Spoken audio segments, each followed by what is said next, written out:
to other things in the future when I become a bit so. Okay, so welcome everybody. This is Visionary Life Hacks, here to connect, here to inspire, here to be the change, aka Zish Tech Iron. And today I'd like to welcome my friend Yanis Bitzarakis, a diploma holder in electronic engineering, brings 34 years of medical device expertise from field service engineer to global sales director in 96 countries. As the founder of SOLUTIONS4MANKIND LLC, he has significantly advanced the AntiNano protocol engineering, refined electromagnetic devices with user adjustable parameters and customized configurations for diverse individual needs. So welcome, Yanis. Thank you very much, Zish. Yeah. Nice to be here with you. Yeah, great to have you here. This has been long overdue, and I'm really happy for you to be here today. I'm really excited about the future of these communications, and today we're going to be discussing what I just shared about his 34 years experience and how Yanis has actually been involved with Tony Pantalleresco and Brian 396 from the early years. So he's not somebody that just popped up during the boogeyman years. He's somebody like OG, and he had this experience which he's going to share with us now about when he was about to, because a lot of us have been duped with things like C60, zeolites, myself as a father, and we're all out there wanting to find the right supplementation, the right technology. This has been my journey, finding the right technology, getting the food right, getting the natural medicines right. And Yanis, who I often call a Roy, because that's some of his early kind of names or whatever in the internet. And he's been validated by Tony as a credible source. He's helped me over the years learn to develop my anti-nano triangle. But today, we're going to be sharing about where he's come from 2014, 2016 to today and why it matters. And we're going to be discussing, and he's very positive with his outlook. Yeah, for sure. They're geoengineering or contrails, whatever you want to call it. But here on this channel, we're very much focused on solutions for mankind. And ignorance is not bliss. So we're aware of the challenges that we exist, existential challenges that we all exist. But today we're going to be focusing on tangible solutions that we can all do. So on that note, welcome, Yanis. Thank you for being here today. Thank you so much. Thank you so much for being here. Very nice introduction. Yes, as you said, all of us in our journey and effort to try to improve our situations, extend our well-being, etc., we have heard and we have seen things that they were sound so good, and even excited that was the holy grail, and it was hidden, and suddenly we're feeling proud we discovered it compared to the other persons. And actually it was a big trap. As you said, I started the journey where I am today. It started sometimes in 11, 12 years ago. And I have been sold to the idea, but thanks God I have not tried it, not invest money, although I had received one free sample with the C60, and that what was sold as it's the solution for everything and the hidden secret. And at the same time, I came across with Tony Pantalleresco, where he was start talking about C60, but completely the opposite. He was start talking about the dangers of nanoparticles, the toxicity of nanoparticles, which no one else in my environment, in my knowledge, in my, let's say, where I was usually going and searching, had ever talked. And it was contradicting completely what I had believed for a short moment, that it was really the solution. But I pay attention, and I start investigating, listening what he said, and evaluating. Okay, I did not went blindly as I went with a C60, but I said, okay, let's follow what as well is all of us were encouraged to do, and investigate the sources, investigate the validity of what he said. And actually, what he said, it was correct. And that was, let's say, the moment where I decided, okay, I will pay more attention to what Tony is saying about nanotechnology. He had great, still his remedies for different things that are great. Some of them that are still applicable, some that are not that much applicable, not because they were bad, but because everything, the environment has changed, and as we have changed, we have been so much contaminated with nano, with some of the things that they are working normally, they are not working today. The only difference is between then and now, it's that what has been between, and it's the increased load of nanoparticles inside our body and the environment. So yes, I start following him. I start as well. I had a couple of interviews with him, and I have published in my channel Aroy Mac, the early channel, as you said. And then I start making my own devices, following his prototype. And when I, certain moment, because of my background, electronic engineering background, I said, okay, let me improve. And I have the working theory that potentially, hold on a second, again, they are calling.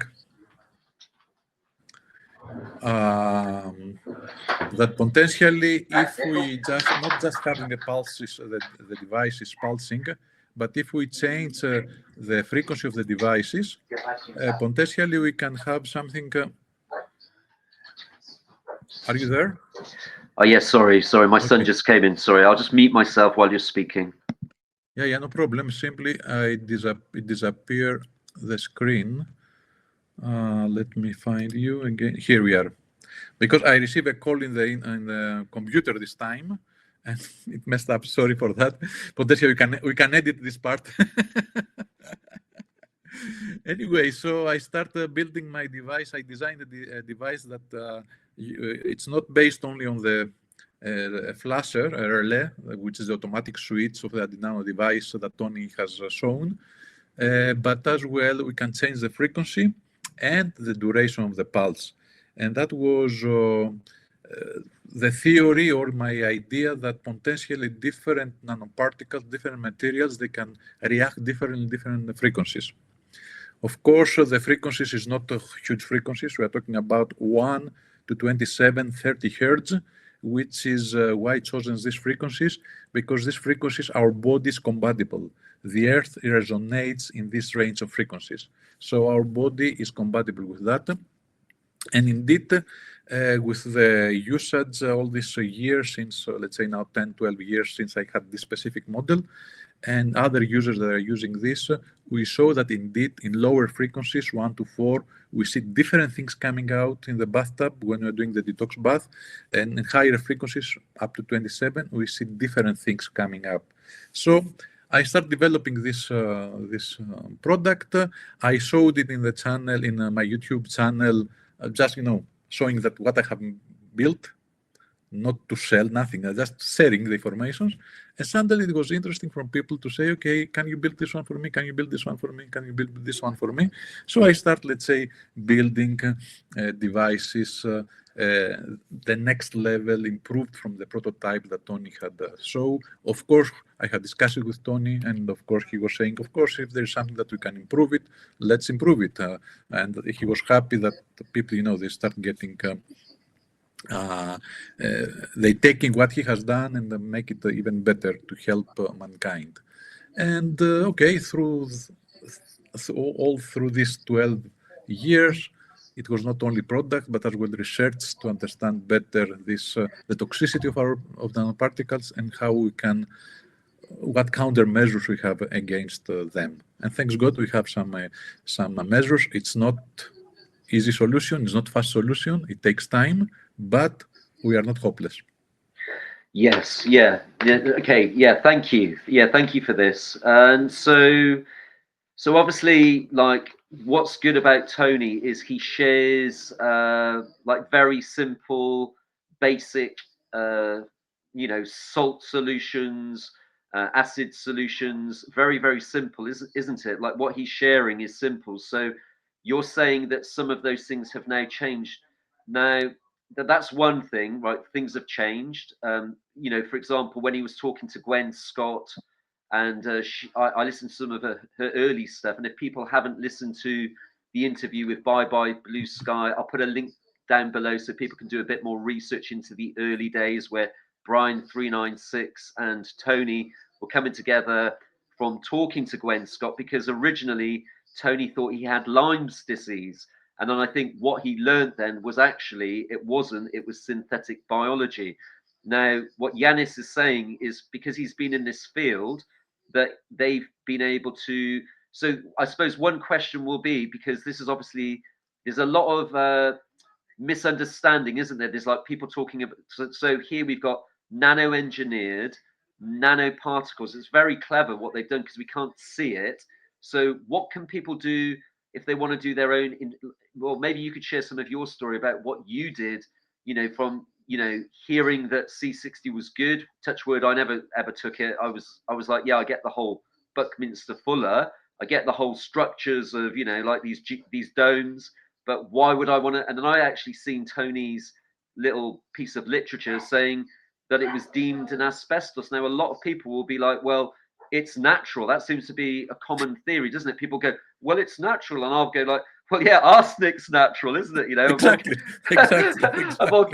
But there's a lot of stuff today. Seems like I've got friends that are much older, Yanis, and because they're older, they're wiser in a lot of ways. But if I go to them, because they're like these followers of Cliff High, and I might say to them, I think maybe we need to relook at ORMAs, and maybe we need to relook at urine therapy. Maybe we need to relook at liver, that we've all thought that organ meats were good for us. So there's a lot of deception now, and it's I don't think I think genuinely maybe Ormus might have had a place. C60, my brain just doesn't get it. I kind of even things like shungite, I could see people putting shungite in the water. So there's a lot of these now, these new novel things like your methylene blues. Zeolite, I could kind of relate to it a bit. But then I was like, then I started seeing they were bringing out nano-engineered zeolites, and and even like Tony and that, when they were talking to Gwen Scott, she was very much from that generation where people were taught that a lot of these clays, like your bentonite clay, diatomaceous earth, was possibly good for us. But now a lot of these things have come to light, and I think maybe what would be good to discuss is like, we've heard that things like going alkaline is good, but now maybe, and a lot of these devices that people are talking about, like your PEMF devices, a lot of people say PEMF is good, but then now we're looking at, like, the question is yes, maybe on a micro level it could be good for a specific something, but now would you say it's important for us to, like, how important is it for us to zoom out and look at the bigger picture? And could I be right in saying that now maybe some of these things, they either excite the nano, or they like because I've looked at some of the literature and people will be saying, well, terahertz wand is healing me, or they might even say that some of these, what I've learned, that a lot of these Rife machines are fake Rife machines. But maybe one we could look at is the Zapper. A lot of people say the Zapper from Holder Clark is good. Well, maybe, why was it good, and why is it now maybe not so good? And a lot of these supplements, maybe why are they not so good? Okay, so you touched so many points. All of them are valid, and we have, I think we have indeed to address many of these points, or all of them. But I will start with a history, because I think we have to give the due to where it is. Indeed, Tony, he had initially thought that he has Lyme disease. He was trying to find solution for himself, and all the remedies that he had was not working. I mean, so it was something, definitely something new, something that is not normal. And then it was, he was talking about it, and then Brian, indeed, he was more advanced than him in the discovering the nano, and he called him and he said, it's nano, but it's just nano. And that, let's say, triggered Tony to look into it, and then start, he was work with exchanging information with Brian, and then Brian, he has one type of approach. Tony, he went a different type of approach with the device, etc. And both they had the similar results. I mean, against the nano, they were helping the body to come out with two different methodologies. So they were exchanging a lot of informations.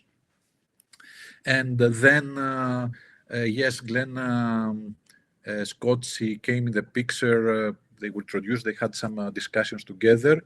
And she's the one, Glenn Scott, that first made as well the link between nanotechnology and called it synthetic biology, that it can form synthetic biology. By itself, individually, the nanoparticles are not biology, but when they are coming in our body and utilizing parts of our body, the fats, the lipids, etc., because they are programmable particles, then they can behave as biology, synthetic biology. They are mimetic technology, so they cause symptoms that the mainstream medicine, because they are not trained on that, they don't recognize it. And actually the industry is using them in order to, as vehicles, to deliver medicine, to deliver different, yes, medicine and drugs as very targeted, because they have this capability. From this point of view, it's excellent. But the problem is what happened after. Not all the nanoparticles there are going out. Some they will be eliminated through the normal pathways, but some they simply they're going to translocate to different locations in the body, and they will stay there. And when they stay there, they start aggregating together. They start forming different assemblies, depending the material, depending different. There are so many factors that they contribute on that. They're inside our cells, millions of them, and they destroy all the nanoparticles. If somebody will attend a nanotechnology course, and especially when they are talking about the toxicity of nanotechnology, all the courses, all universities, you take it in India, you take it in Russia, you take it wherever they are talking about that, they know, and if you see the literature, publications, both peer review and others, but publications nevertheless, they say that nanotechnology is cytotoxic, causing problems, toxicity to our cells. One nanoparticle is not going to be a problem, but many of them, and in that so much volume that we have, all they are causing toxicity. And it's not only in the mankind's bodies, in men and women and children. It's the same happening with animals. It's happening to the fishes, to the trees, and everything. Yeah, that's why the whole world is suffering. Yes, yes. Now, but is it? But do they? So, but Yanis, let me just interject here. So, do they? Because I've seen that in Cambridge University, they got courses now, haven't they, on like nano, like the Internet of Nano things, this and that and the other. Do they think, obviously you got people like Elon Musk wanting to do Neuralink, and you can see his vision of why he wants to data that and maybe help people with limbs and this and that and the other. So do you think that these people have a genuine belief that they're doing good for man? Some of them, yes. Yes. Some of them, they believe, yes, strongly. Yes. Because they see it narrow. It's very interesting because, okay, I don't know how far we can go, let's say, to include everything, but some of these people, they really believe that they are doing something good. Yes, yes. They're science, they are studying, they're PhD students, and then they're going on that, and they are believing that they are helping. But they are so narrow-minded, yes, and they don't see the consequences. Although we know the consequences, or those that they have, let's say, engineer these as a plan, they know the consequences, and they're showing us in all the movies. We know that they are using movies to show us things that are happening. Yeah. And in every movie that we have seen that someone, a scientist, he cut his arm or his legs, and then he inject nanoparticles, or he inject from the lizard, and then he became, initially it's helping, but always is turning to a monster, always is turning against the host. Yeah, it's like the So C60, isn't it? It's like with the C60, they said, oh, on the 8th week of the rats, it was beneficial, but then we need to again look at exactly, longer. the longer. Right. Yeah, it's easy to take a little bit of a peer-review journal and say, oh, well, this is why it's good, but then we want to look at the In longer long term. terms, in long term, Yeah, exactly. In because long term. we're essentially the guinea pigs in this situation now, aren't we? It's like I could almost say when we originally heard about a GMO tomato, and I remember that, and they were like talking about adding a salmon to the tomato, and I'm like, my God, like like you can't, some things you cannot improve upon, can you? But Yeah. so this is almost like an evolution from the genetically modified. Now we're going into some kind of crazy kind of Okay, Frankenstein. okay. I want still to talk for some of the points that you mentioned earlier, but talking Yes. about that now, let's say one bracket. I have wrote years ago an article, "The War Against Mankind and Our Countermeasures," and I was saying that actually they started with destroying our immune system with the pesticides. In theory, in order to increase, to be able to feed all this population, otherwise you could not be fed. Okay, big question on that, but that was the public excuse. But all these pesticides, they start affecting us. Then they start genetically modifying products, again to improve. We have not seen any improvements in the quality of the life, but anyway. So the immune system is getting down. Then they start loading us on the late 80s, 90s, to 2000s and onwards with nanoparticles. So already you had a weak immune system. We are loaded with nanoparticles. These nanoparticles are causing thousands of problems. Mimetic technology is misdiagnosed, as we said, the Lyme's.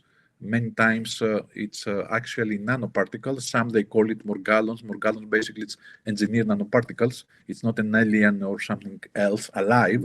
It's it's alive, but not organic. It's synthetic.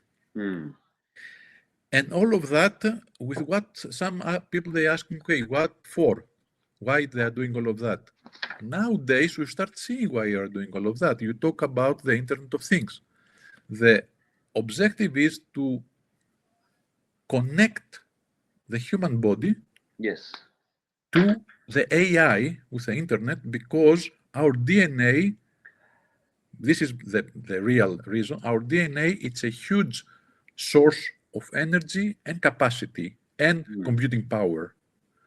Oh my So God. this is the higher objective, the AI gonna be a god, etc. So I have talked about all of that, and now we see more and more the Internet of Things. We know there are protocols, telecommunication protocols, that they are talking about connecting the body with the internet. So it's an accessory, and all of that are coordinated.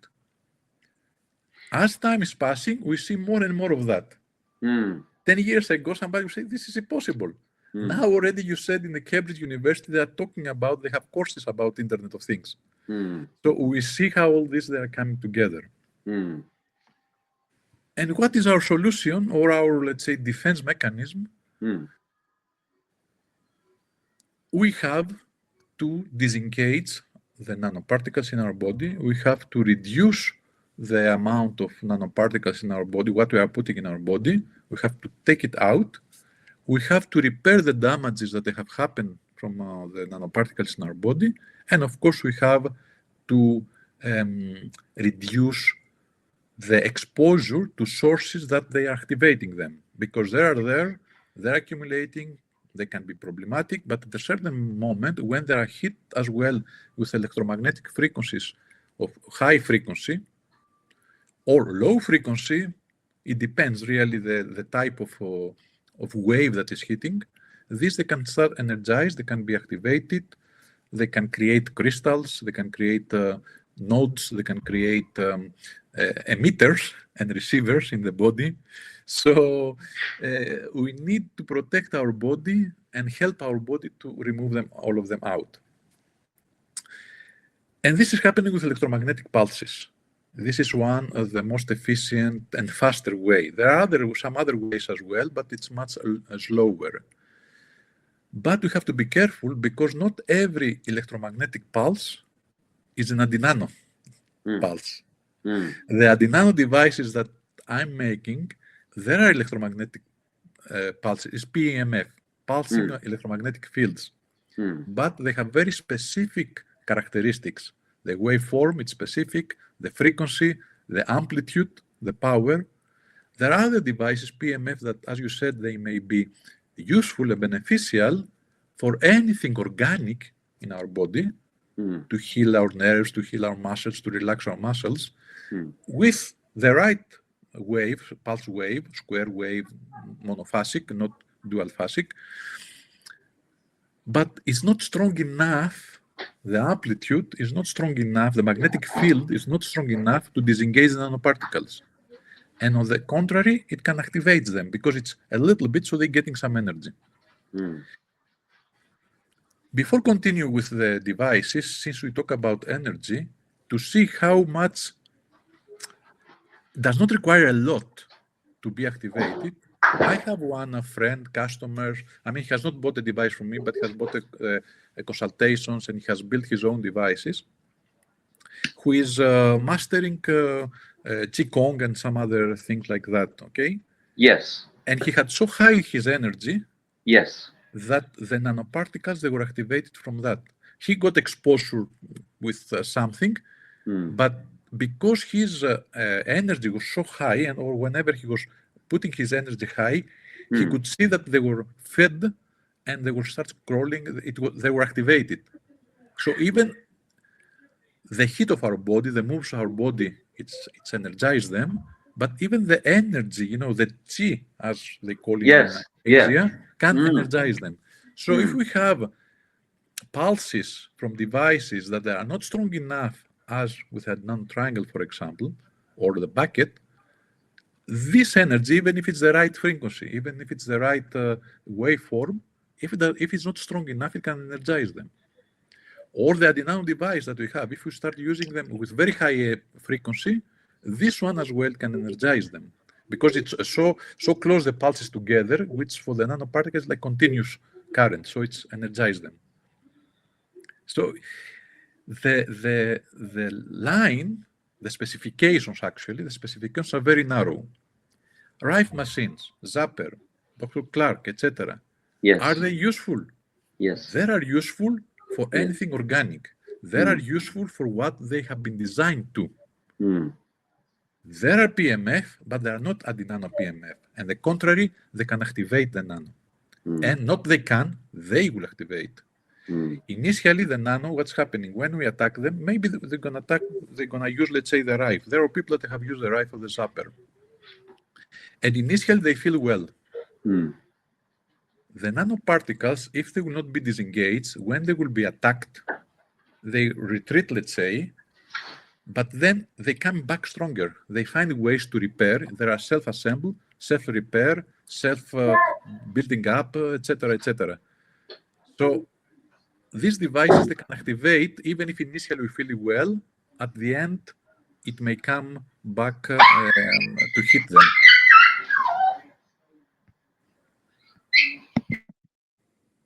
Sorry, it's my little dog. Normal. It's normal. It's normal.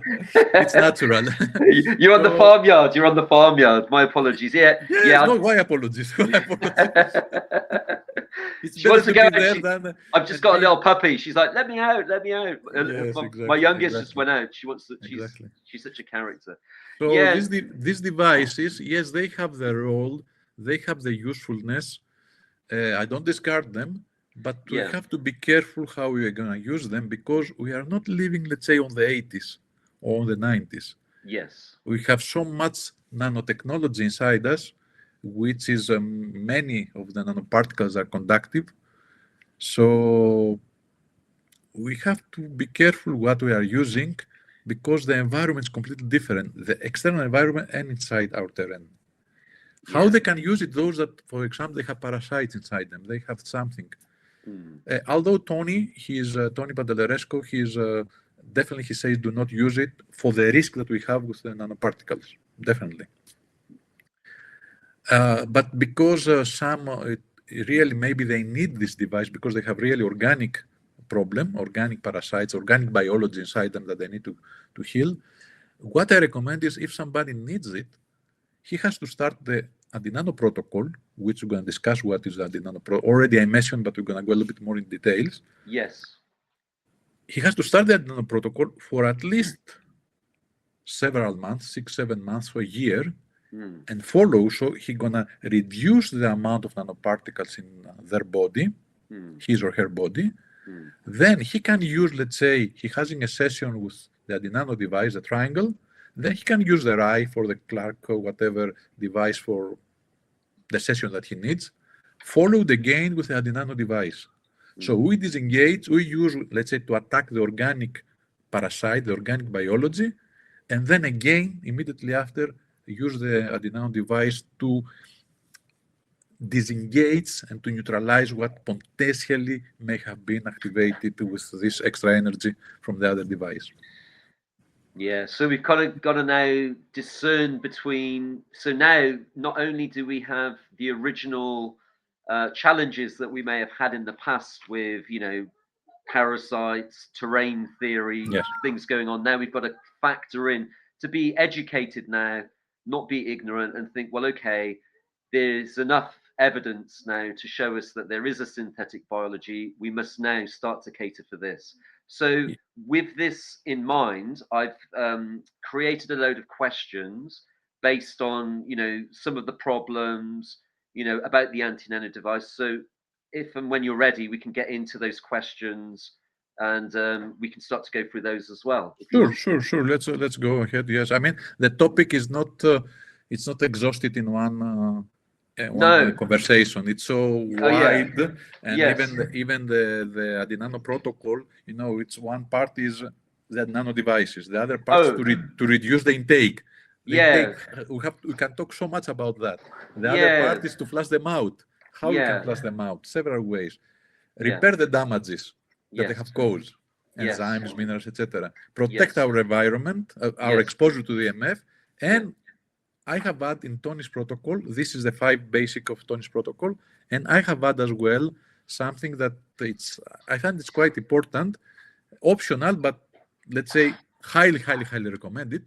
It's to have a proper detoxification from toxins and heavy metals in a proper sender to clean the elimination pathways, remove toxins periodically, once per year, whatever. And then when you have removed the toxins, which they are somehow making our immune system to work less, when you have removed this one and you have cleaned the elimination pathways, the nanoparticles as well, when you have disengaged them and we follow the removal protocols, they are coming out faster and bigger. It's easier to remove the nanotechnology when as well we have a clean body. But as I said, each one of that, let's say, it's a topic of several hours and discussion and this is the beginning of many. Like, I'm sure we could just do one live alone just on removing the nano from internal, then there's the external, the disengaging. There's so many. So this is the beginning of many. This is I guess today we could call this nanosynthetic biology for dummies. Okay, yes, high level. Overall. But this is a high IQ outfit, and we were saying, like, right now, this is not for people that are still in the realm of it's Morgellons. There's people now like these so-called, Tony calls them goofy gurus. They're still regurgitating the same information. They're still in the world of Morgellons. We fast forwarded now, and we're like, we've got enough evidence from 2014 fast forwarding to today to kind of have a list of like tens machine. If you're going to use your Holder Clark, you do have to now factor in that there are other smoking guns, Trojan horses that most people are not really talking about. They'll be telling you why, and this is one thing I'd like to, we're going to get into these questions in a moment, but Yanis, what do you have to say to if someone's saying, well, my zeolites are working, or I think the crazy one is diatomaceous earth is working. I'm like for me as a pet owner, I've only ever looked at diatomaceous earth as something that maybe I had a cat that I was fostering. It had come to me in a little bit of bad condition. Maybe it was worse for wear. I might sprinkle some diatomaceous earth on its coat, on its bedding, but I wouldn't really ever consider So ingesting this stuff. again, it's Yeah, what we said earlier with the other devices. yeah, Of course, they work. yes, The problem is not if it's efficient or not. The problem is what's happening after. yes, When this is nanoparticles, only a small part, yes, it will gonna attract, let's say, the toxins. It's gonna yes. remove the toxins. Mm, The zeolite gonna remove the aluminium. mm, But what happens after? mm, When zeolite is silica and aluminium crystals? mm. And it's proven now that there are more and more problems that we have with this. So Yes. yes, they are working, but in a long term, what is happening? Mm, Like when we have a clinical trials, okay, when a medication is coming out in the field, mm, or an injection vaccine, etc., in theory, correctly, they mm, are having 10 years study and mm, evaluation to see how it behaves in a long term, not mm, in a short term. mm. It will be efficient. Yes, it's going to be a little bit efficient or efficient for what it does, but what are the side effects? Yes. Yeah, it could We be. have to It look could. at It could even be like generational, couldn't it? It's like it. I might. It can, of course, of course. Yeah, of course. Okay. So yeah. So we really need to now like start using this upstairs. We have to use it. Yes, we have to take. We are living 2026. Okay, Mm, mm, the environment, everything, the products are not the same as it was in 90s, 80s, 50s, 60s, or even in 2000. mm, Unless we take in consideration the nano factor, and not only the nano, the toxicity of nanoparticles in our body, mm, nothing else is gonna give a solution, mm, a real solution. It's mm. gonna give some temporary, it's gonna give some side effects, but if we don't address what is the problem, we need to address the cause of the Yes. problem. Yes. The cause of the problem is the nanoparticles in our body, Mm, and not just as a volume, as particles, but mm, the fact that they are making these assemblies, they mm, aggregate, they are making these assemblies, they can be activated, they can cause cancers, they can cause a thousand of things. They are building this synthetic biology. What the people they call, when in the Morgellon groups, we see people that they have all these things coming out. mm, Why it's coming out? Because the body is saturated. mm, It's saturated and they have been activated, and the mm, body is trying, is screaming for help. And mm, it has so much load that it's mm, just pushing it outside. Usually they are hiding, but it's so much that is pushing it outside because it saturated the body. mm. And what they will try to do, okay, we're going to put this, we're going to take a herbal tea, or I will take, or some salt. There are things that they are using, and we may use as well in that nano protocol, Mm, but these things what they are using over there, it's just they try to treat the symptoms, not the mm, cause. The cause mm, are the nanoparticles and their activation, what they are doing inside our body. Unless we attack that, mm, anything else that we do, it's just temporary. In the best case, if they are efficient, it's going to be temporary symptoms treatment. And mm. after a while, they will come again and come again and come again because the cause has not been addressed. So we have to we have to take in consideration this cause in everything that we try to apply to heal or to improve our well-being, protect our environment, the cats, ourselves, our kids, etc. Okay. So what is the problem with the majority of engineered nanoparticles remaining in the body, aggregating, assembling, and expanding? And I think you've kind of covered some of Yeah, this, yeah, but I suppose then, so really, I think this comes down to, say somebody's saying, well, urine therapy is working, you know, but okay, they're yeah, not, but they're not factoring in the fact that now they're recycling the nano. And I always say this, it's like, exactly. or I say, like, well, Shilajit, they'll tell you all the reasons why Shilajit is good, but we're back to that. We're not living in the times of Ayurvedic times. We're not living, when urine therapy may have been used in those particular systems. Also, with herbal medicine today, a lot of the herbs, I know a lot of these people that have a bit of you were talking about the films, a lot of people can certainly have a doomsday approach that everything's now shit because everything's covered in nano. but we do have to now think, well, okay, a herb did have a place, but if it's covered in nano, we're putting the nano into the body. So, and you've really covered some of these challenges that the body's continuously trying to repair itself. People are now confusing symptoms with overtoxicity or too much payload in the body. The body's struggling with this because it's obviously affecting the mitochondria, the life of the human being. It's making the body tired. They're showing up symptoms. The doctors don't recognize it. So maybe we should start today with, well, what actually is an anti-nano protocol? Why is it that someone's coming along now saying nicotine destroy? We're getting a lot of this stuff now. People showing us these so-called nano whistleblowers saying nicotine destroys. Nicotine Nanotech. destroy. Yeah, nanotech. Very strong term. I'm getting a bit confused with it. You know, people are saying I can heal cancer. I can do this. I'm from the days of Codex Alimentarius, where we couldn't even say that frankincense. We could only say frankincense may do something, or an arginine may do something. Now we're getting a lot of bold claims, aren't we? Like even with the ivermectins and all these things that seem to have emerged when a lot of people are now sat in front of the computer. And maybe we should also talk about like how now through certain global challenges that humanity has faced with these lockdowns that happened, and there were certain protocols that were recommended that may be less than beneficial for the human, and how are these things that have happened to people where they've thought, oh my God, they've reacted with fear, they've thought there was a boogeyman, and they've taken something that now might also contain these nanolipid particles. I think our viewers will know what we're talking about. And so now where you were saying that, yes, sure, the herbal remedy, maybe even if you were inclined to be a Hindu and you might have done urine therapy, well, maybe now we need to be bringing in some kind of technology to, you know, fight fire with fire, I think we call it, don't we? You fight, you know, how can I, if I'm using a herb, you know, where does this nano engineering, like, why does this not work now? Like, you know, I'm a layman, I'm coming in, I'm saying, someone said to me, well, tobacco destroys nanotech.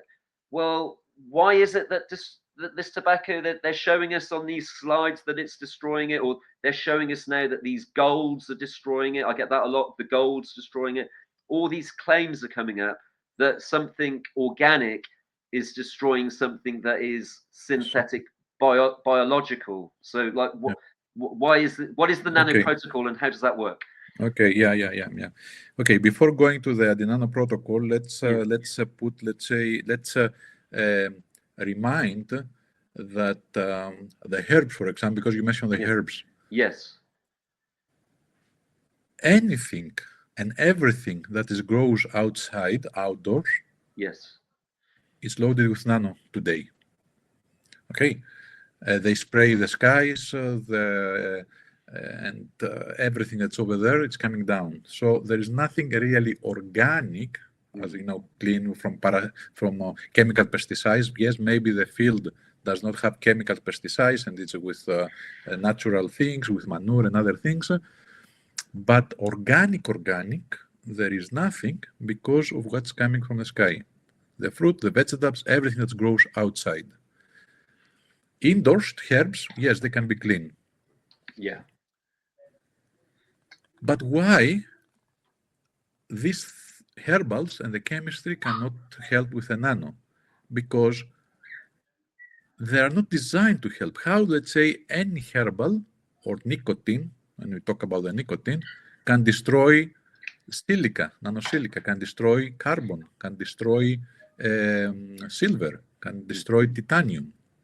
All of that, there are nonsense. We are using the herbs, we are using the chemistry, we are using the minerals in order to help our body then to repair or flush out what has been disengaged, but does not destroy the nanoparticles. Nicotine. I still have to see the real experiment that shows, and the study that shows that the nicotine destroys nano. What I have seen so far, and if somebody has something different, please share it in your media and my media so we can study it. Yes. What we have seen, what they propagate, they show a video, a screen from a microscope, appears to be a microscope. We see something that is like a crystals, which they call its nanostructure, and then a fluid flowing over there, and then the structure starts melting.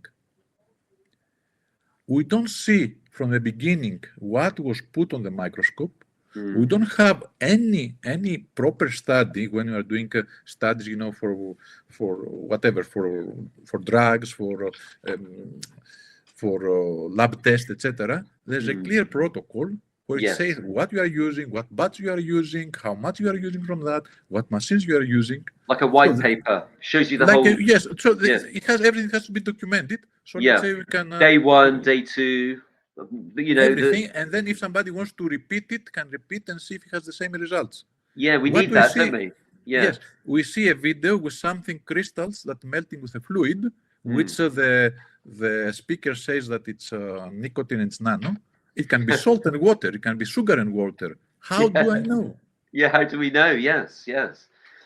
Yeah, and I have information about studies in nicotine in an Asian country because I was talking with doctors over there in the time of the boogeyman.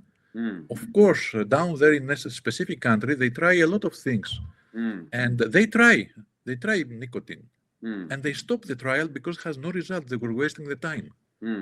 So those people that they calling this, I don't know how they even if they are scientists or they call themselves scientists, how can they accept to present something without the foundation behind it?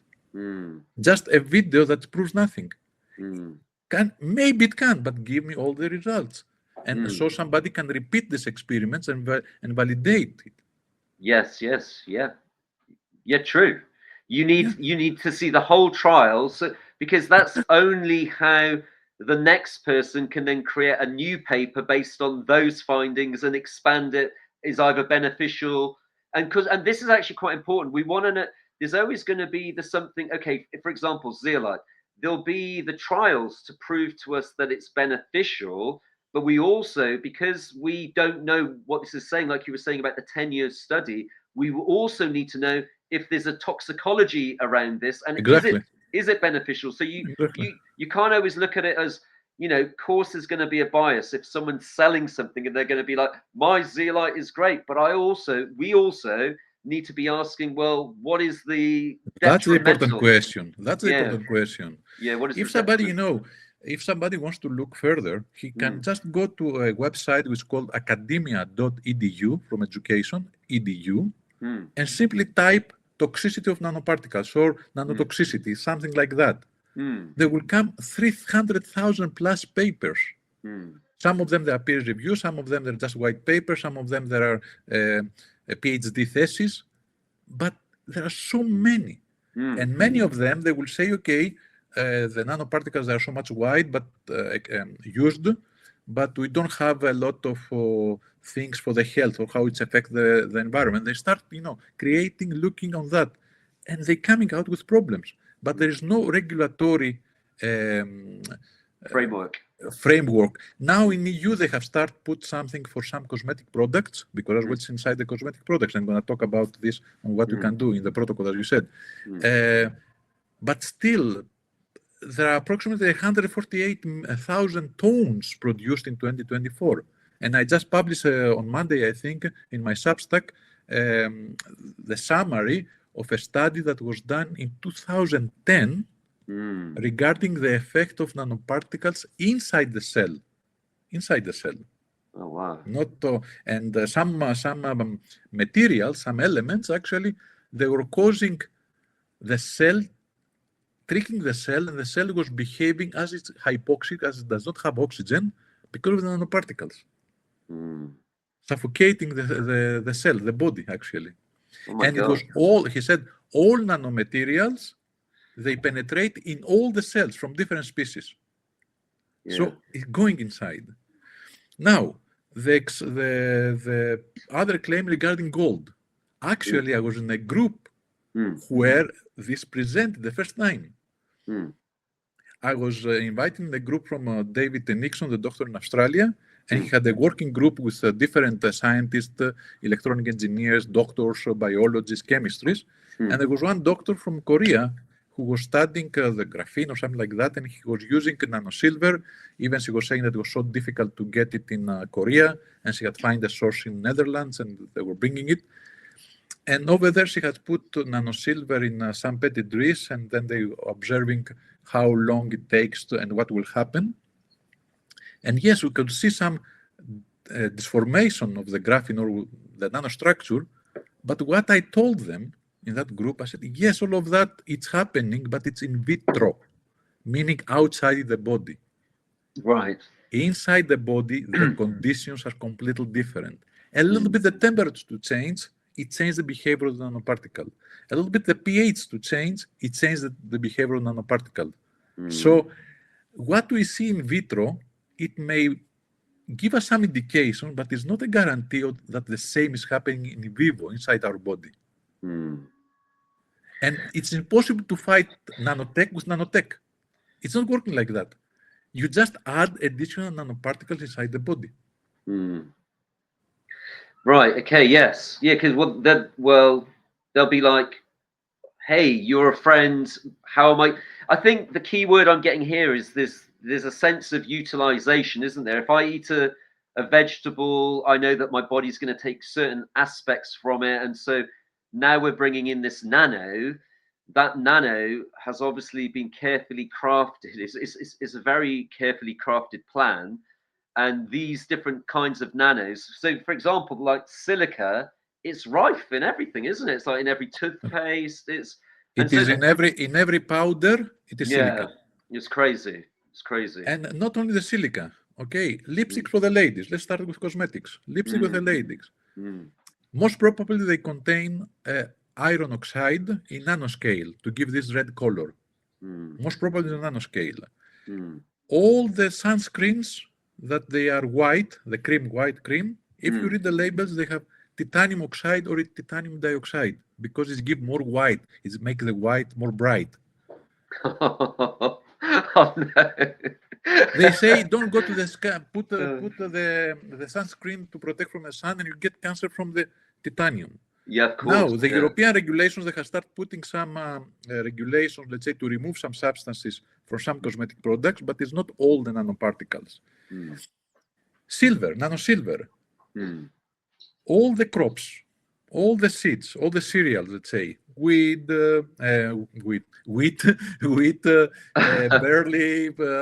whatever, quinoa, all of that. All the when grains. they grown outside, first of all, they're getting nanoparticles from what is sprayed on the skies. Yes. Then when they are storing them in the silo, in order, let's say, to avoid bacteria, in order to avoid fungus, what they are doing, they spray with nanosilver.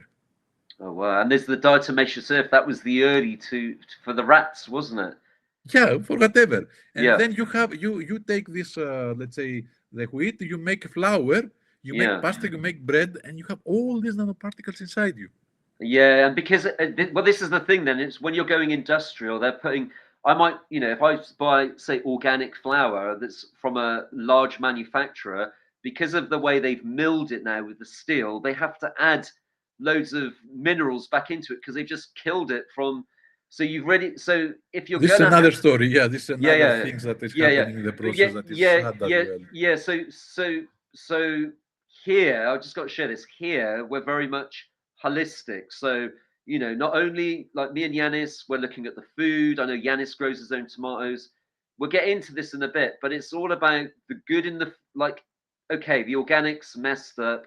So at least if you know somebody that's small producer, not a large industrial, don't go to the supermarket for your organic. Try and find the small producer. Ideally, like what Yanis is saying, grow indoors, get a polytunnel, try and start to take control of the food, the natural medicines. I can certainly show people where there are toothpaste. If you don't want to make your own toothpaste, Tony's got a great mouthwash with trisodium phosphate, sodium bicarbonate. It's very, very good.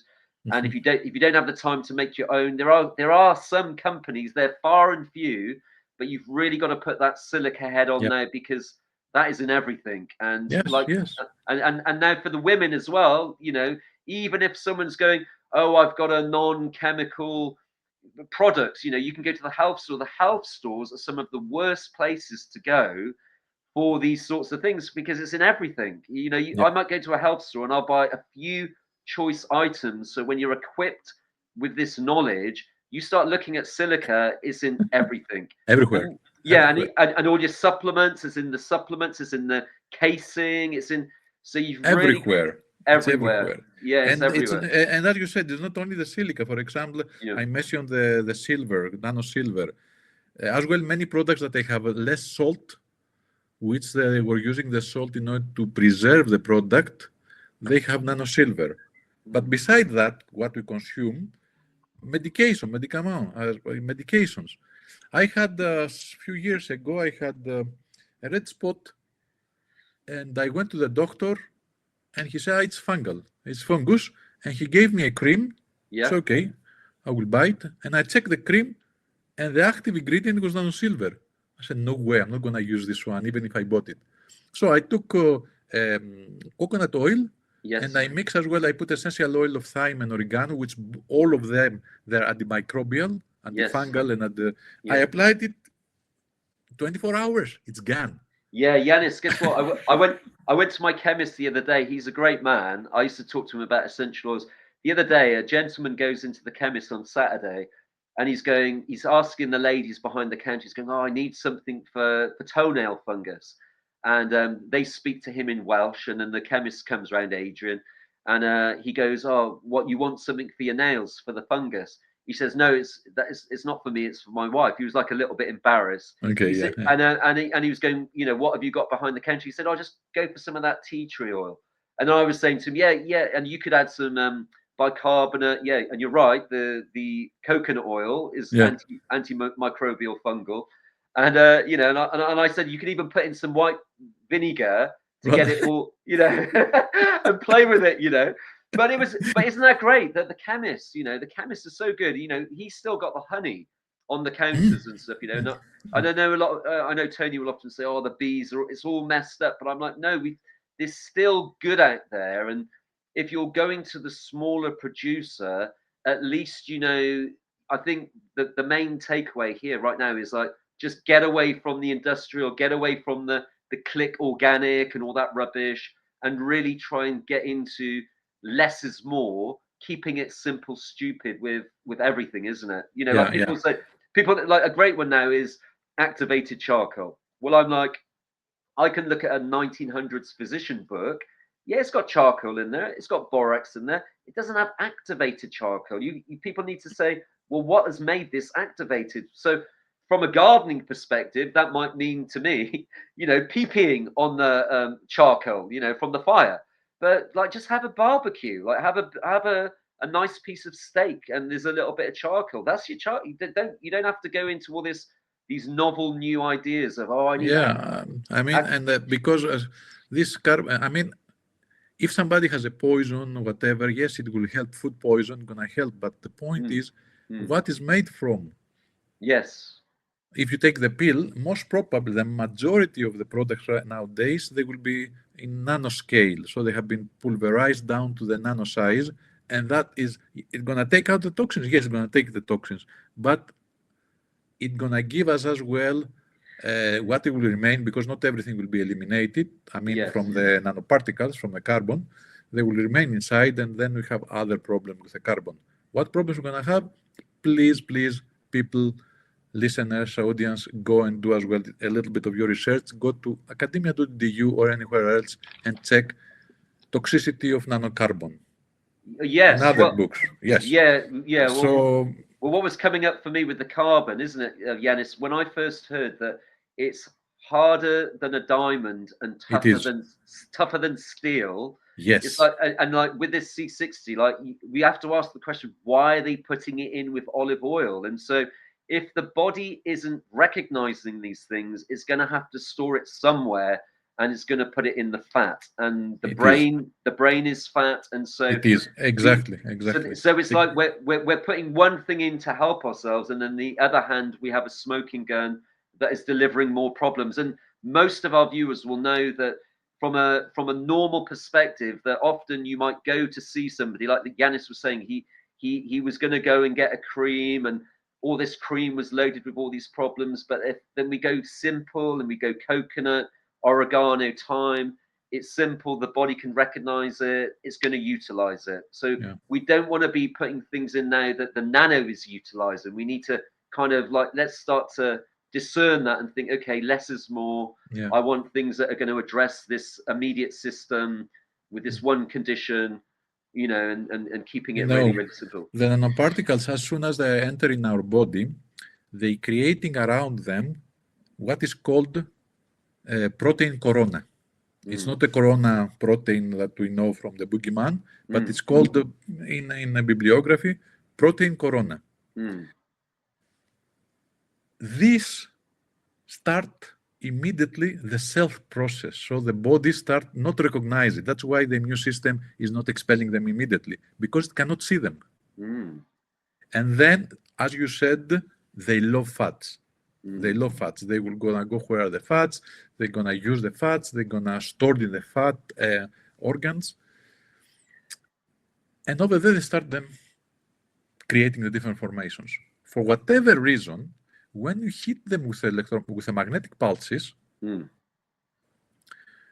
because the nanoparticles, I mean any element from periodic table, when it's in the nanoscale and nano size, the whole properties they change, how it behaves chemical, electrical, etc.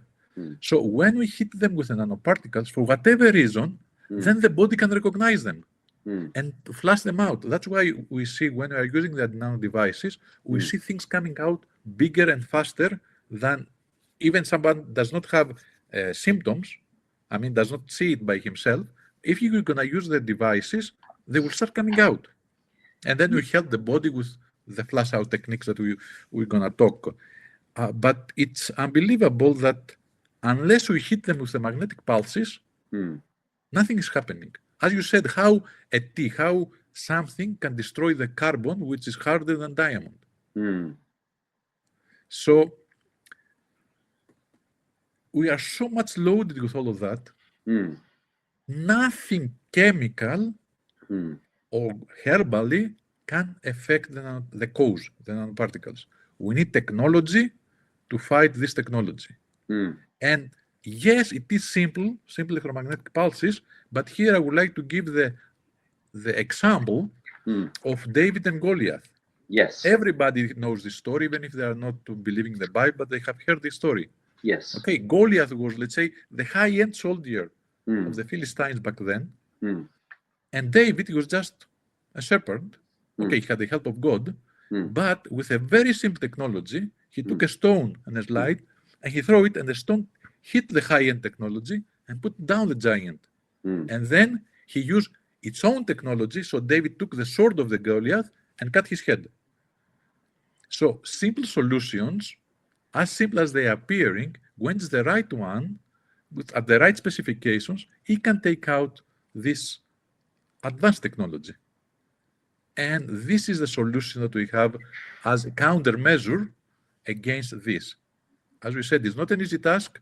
It has continued effort because we are continually loaded with nanoparticles, but at least we can reduce the effects, and even you can start repairing the body, something that the system does not like. So what is the nanoprotocol? At nanoprotocol, first of all, we need to disengage the function of the nanoparticles. We need to have the pulses to stop their aggregations, to stop their expansion, to stop their networking. It's not that the triangle or the bucket will pull out magnetically the nanoparticles, because not all the nanoparticles are magnetic, but it will stop their function, and then the body is pushing it out. So the foundation is the usage of a nano device, the corrected nano device. Then we have to reduce, we cannot eliminate 100%, but we have to reduce the intake. We have to be careful what we put in our mouth, what we put on our skin, what medications we are taking. It's not going to be hard because the options are getting very, very narrow. But for example, if the vegetables grown outside prefer root vegetables, prefer potatoes, beetroots, carrots, roots, for example. Okay, because the leaves, they are loaded with nanoparticles. If you have to eat the fruit, yeah, it's gonna be anyway too deep, but remove the skin. We said we know that all the majority of the nutrients are on the skin, for example, the apple, but the skin is loaded with nanoparticles.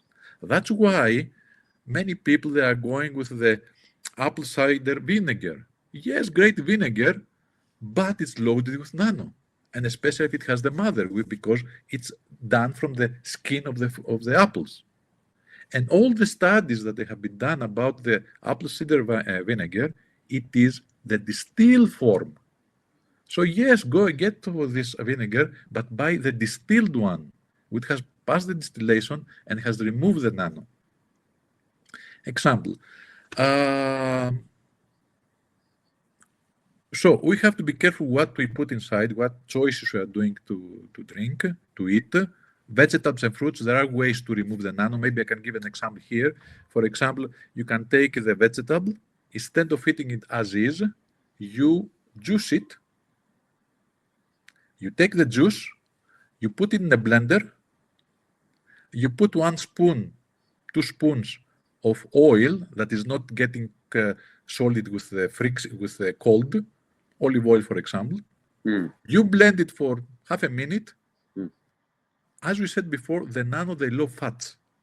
So whatever is in the juice, it's gonna go and touch with the oil. You let the juice sit in the refrigerator or in the bench, it depends what type of juice it is, if it's for an hour, 2 hours, and all the oil will come on the surface. Then you scoop out the oil and you have removed 80–90% of the nano that goes over there. Yeah, excellent. So let's say we have to be careful what we put in our body. We have to disengage them. We have to flush them out then. The body, yes, will pull out, but it needs help. It needs help because it has a lot inside it. A very relatively easy and practical way for many, it's not everybody, it's to have a bath. A bath, if you have a bathtub, you can have a hot bath with some salts inside, like Epsom salt, which has magnesium sulfate. It removes as well other toxins, not only the nano. Sodium bicarbonate, baking soda, trisodium phosphate, and borax. A little bit, 1/4 of a cup of each in a big bath. It's not a problem. But the hot water, the temperature, open the pores, the salts, they're coming inside, they're flushing out toxins and nanoparticles. This is one way. Sweating, sauna, it's another way. Periodically, do some chelators, STS, maybe DDA, not often, 1, 2 times, 4 times per year maximum, and to take out as well, not only what is, to help the body take out more from what is inside us.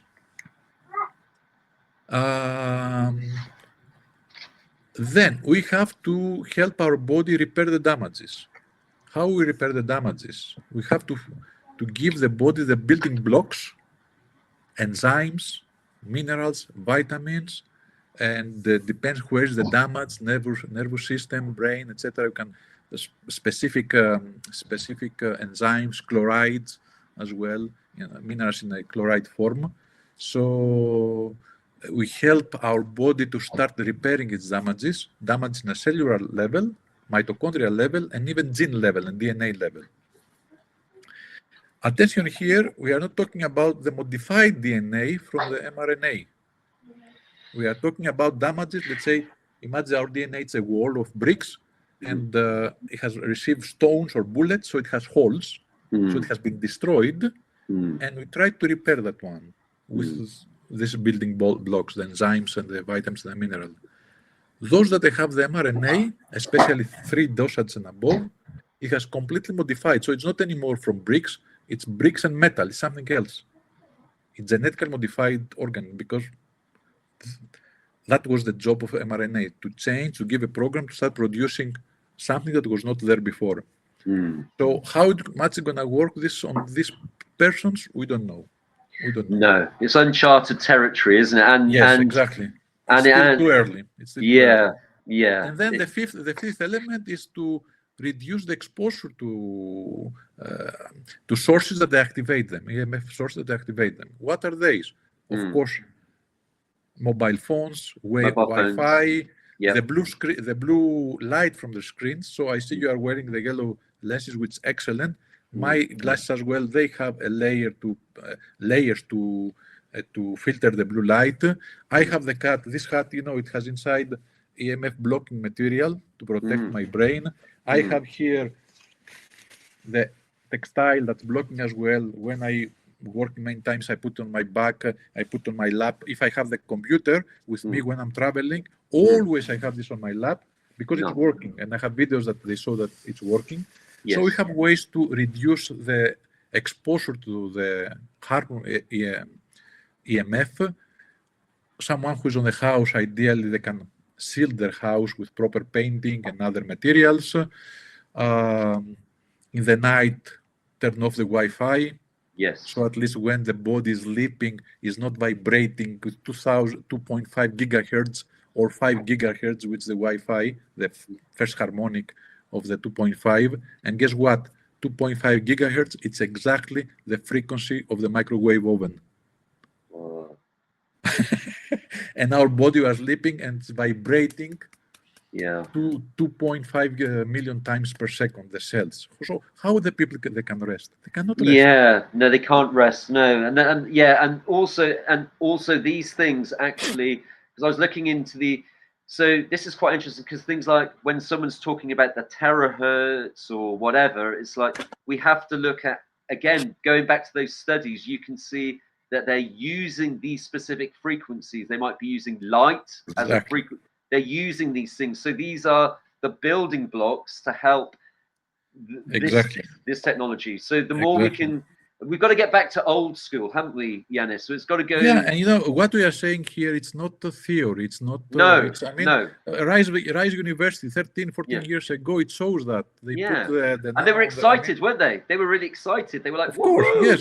They hit it with the frequencies for the people that have not seen the video. And they know it was the powder with nanoparticles all over the oil, and then it hits with the frequency, wireless frequency.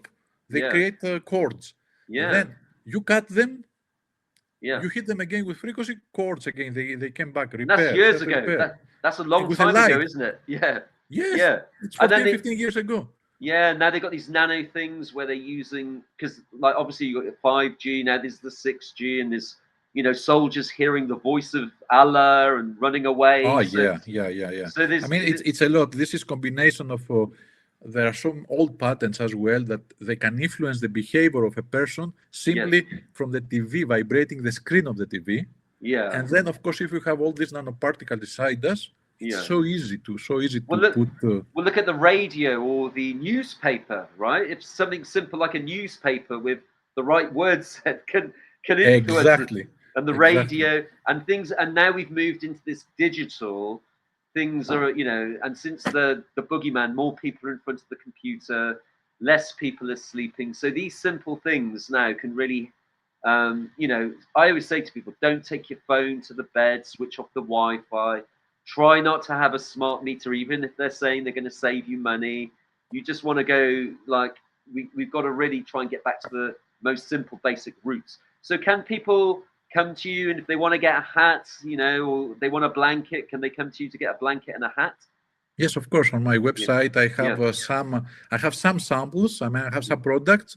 Of course, I have access to resources to get more products. Simply, I don't have the time, let's say, to work on my website. But yes, they can consult me, and I can find for them the ideal product. I have, the website where as well I built the devices. I have improved the device that, as we said, we have taken Tony's prototype. The improvements that I have done is not only that I have had the frequency control, but as well lately I have redesigned the triangle. Still, it's a triangle, but after calculations and some thought and some, let's say, research, I find out that if we have a certain size of the triangle, and the height of the triangle, for example, here I have one that it's ready. You see? I have this triangle here. The size of this one, how long it is. Yes. The height of this, how high it is, The thickness all of that, it. they are Yes. important. Yes. On what aspect?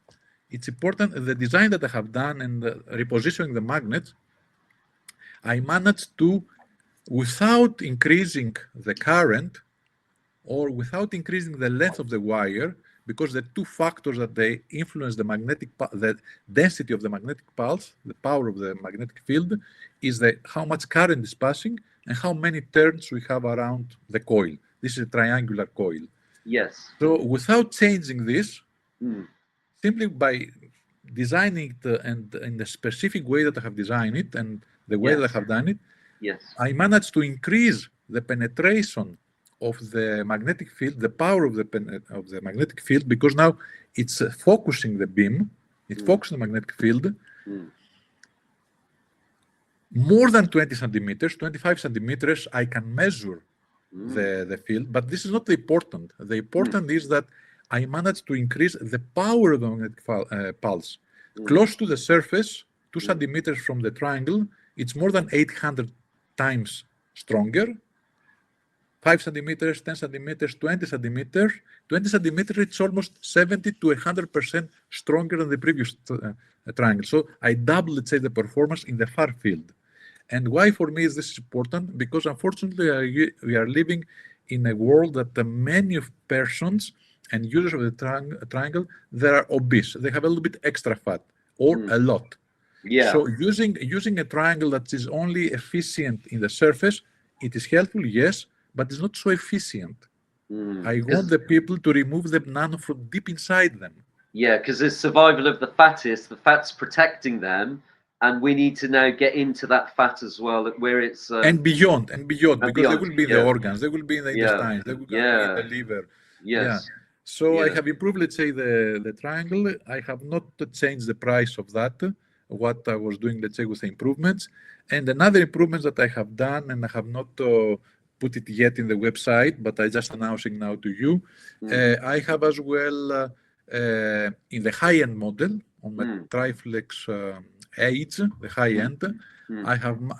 I'm putting now dirty electricity filtering. Oh, interesting. Both in the output, at the moment it's in the output, yes. And I'm improving the circuit as well on the output. So the DC current that is passing through the wire to be really pure. Already No. the power supplies, they have a filtering, but is from what it seems, it's not really efficient. And I had some customers that they were looking for that. So I said, okay, I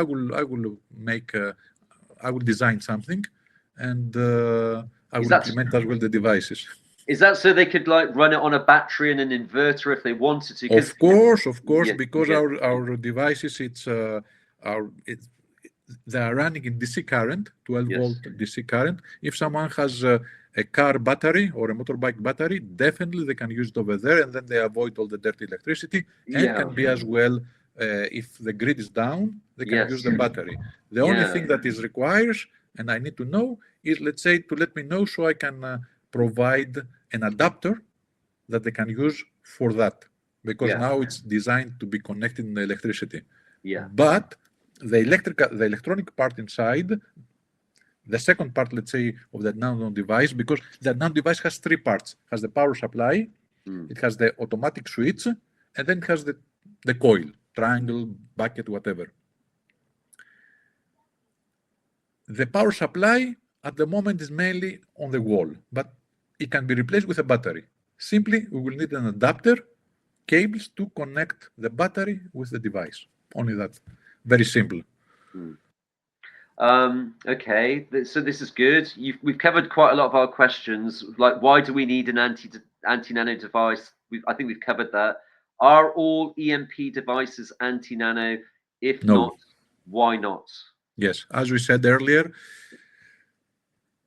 the characteristics of the waveform can be square wave, on, off, on, off, on, off. Can be square. This is monophasic, on, off, on, off, on, off. Can be bipolar, so on, off, minus on, off, plus on. This is not anti-nano. It will activate the nano. If it's sinus wave, it will activate the nano. If it's other shape, it's activate the nano. Many PMF devices, they don't have square wave on off, or they may have, they have blasts. So they have, let's say, a blast of sine wave. So let's say one blast of 100 megahertz or 5 gigahertz, and it's a blast. And because it's so dense, it appears like a pulse. So blast of high frequencies. This is not AntiNano, it activates the nano. As well, the current that's passing through the AntiNano devices, it varies from early devices from Tony to like 6 to 8 amps. And now with my devices, you can go up to 25 amps. And I had as well a higher, but it was, I just went down to keep it, let's say, standardized to 25 amps. So it's create a very strong pulse. Other pulse PMF devices, they don't have that current. They have millicurrent, so you know, a little bit of current. So the magnetic field, the amplitude of the magnetic field is not strong enough to disengage. That's why there are not all PMF devices AntiNano. The AntiNano device, it is PMF, but not all the AntiNano PMF. That's why some people, they say, or there's some experiments that they use a PMF device and then it makes the nano worse, or they make the blood worse. Yeah, what type of PMF was it? PMF does not mean AntiNano. No, okay, yeah, good. And so with you, from my experience, your focus is on this specific device from the triangle from 2014 to 2016 to today, to making it better and refining it and getting into the details, right? That is correct. And as well on the spike device, even the spike device, I have improved it. I have made it stronger without changing anything physically. I have done something on the coil that it amplifies the signal and therefore the output is stronger. So yes, I'm focusing only on these two types of machines. Making them better, yes. More efficient. When I say better, we mean more efficient. Stronger signal, so they can produce results faster. Yes. If someone will build his own, let's say, triangle based on the whatever videos that we have seen from Tony and others, it's gonna work. Yes, it's gonna work, assuming that the person is using it. They have to use it. Well, but it will take some time. It will take some time because the current maybe is not enough. Maybe the coil is not enough. The tension is not enough. There is another device, Nanogon, which has it's basically like a circular. It has 9 sides, which is very similar to the circular device, and can produce, if it has enough current, can produce strong field in the near field around it, but it's not going to be focused. It's going to be dispersed like that. The triangle really is the ideal shape for AntiNano. It's better than the bucket.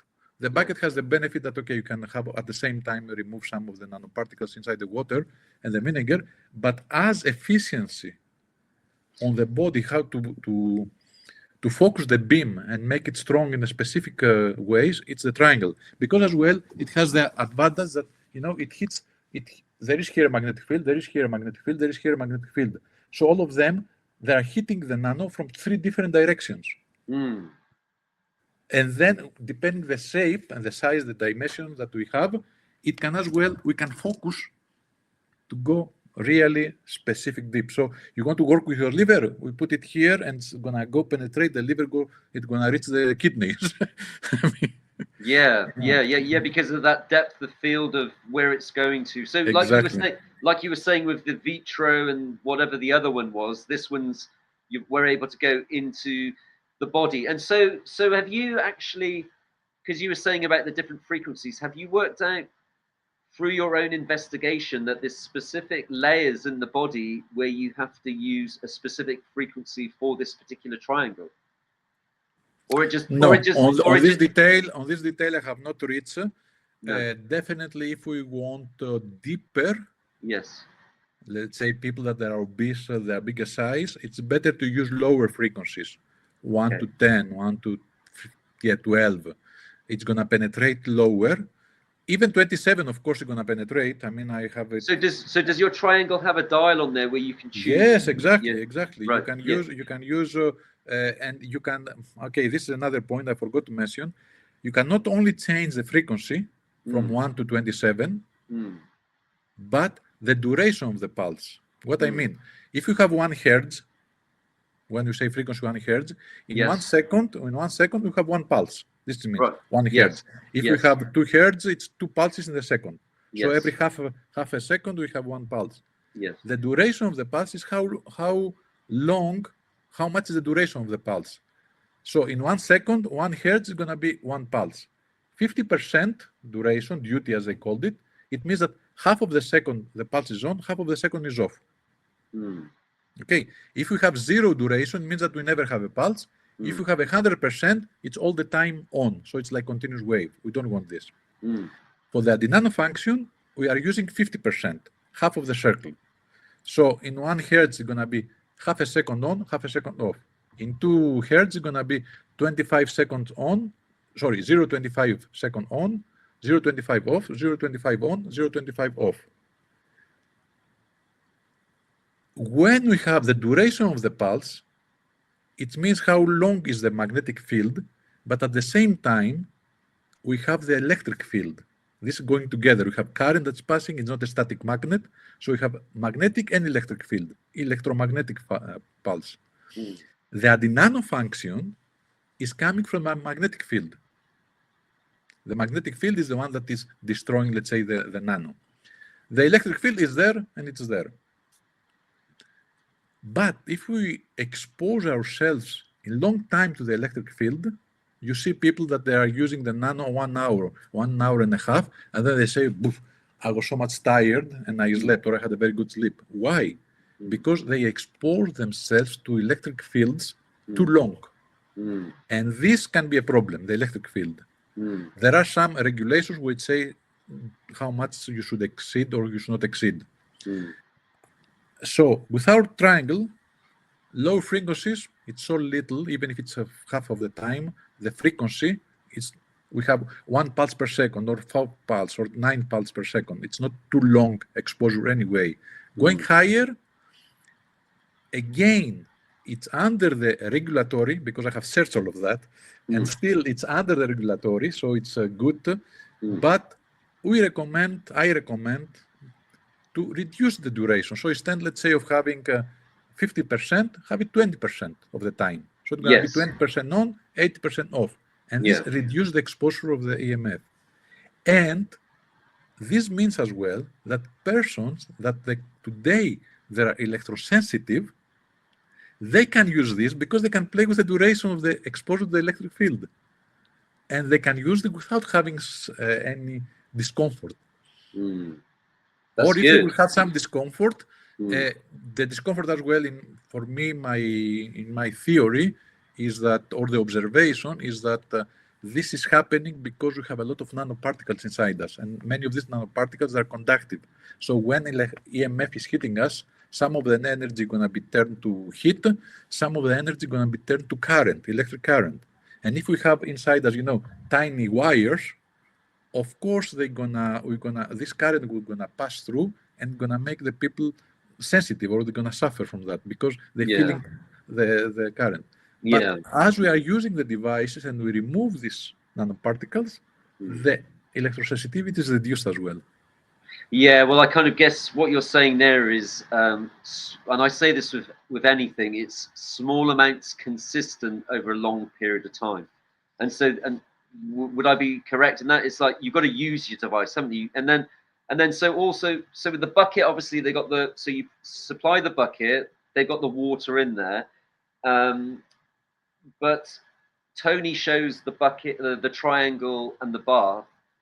You've now done enough research to suggest that if we just use the triangle for a specific amount of time, then we jump into the bath. Oh yes, definitely. I mean, the only added value of having the triangle inside the water, really, the only added value is saving time. It's saving time, Only that. It's the same efficient as if you have it on the air.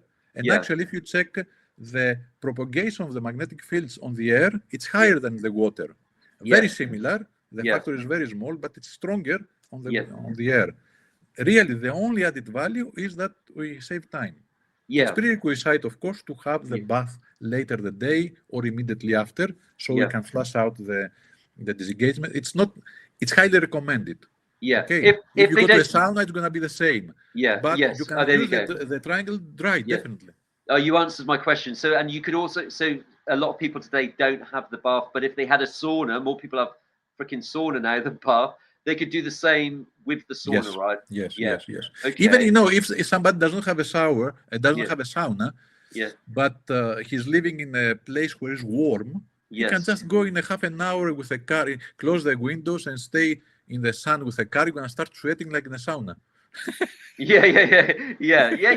There's methods, isn't there? They could even, if they were somewhere where it's a bit more cold, they could jump into the water. Just doing something where there's a way to expel it, Yes, right? there are ways. I mean, Yeah. it should not be a stop because you don't have a bath or whatever.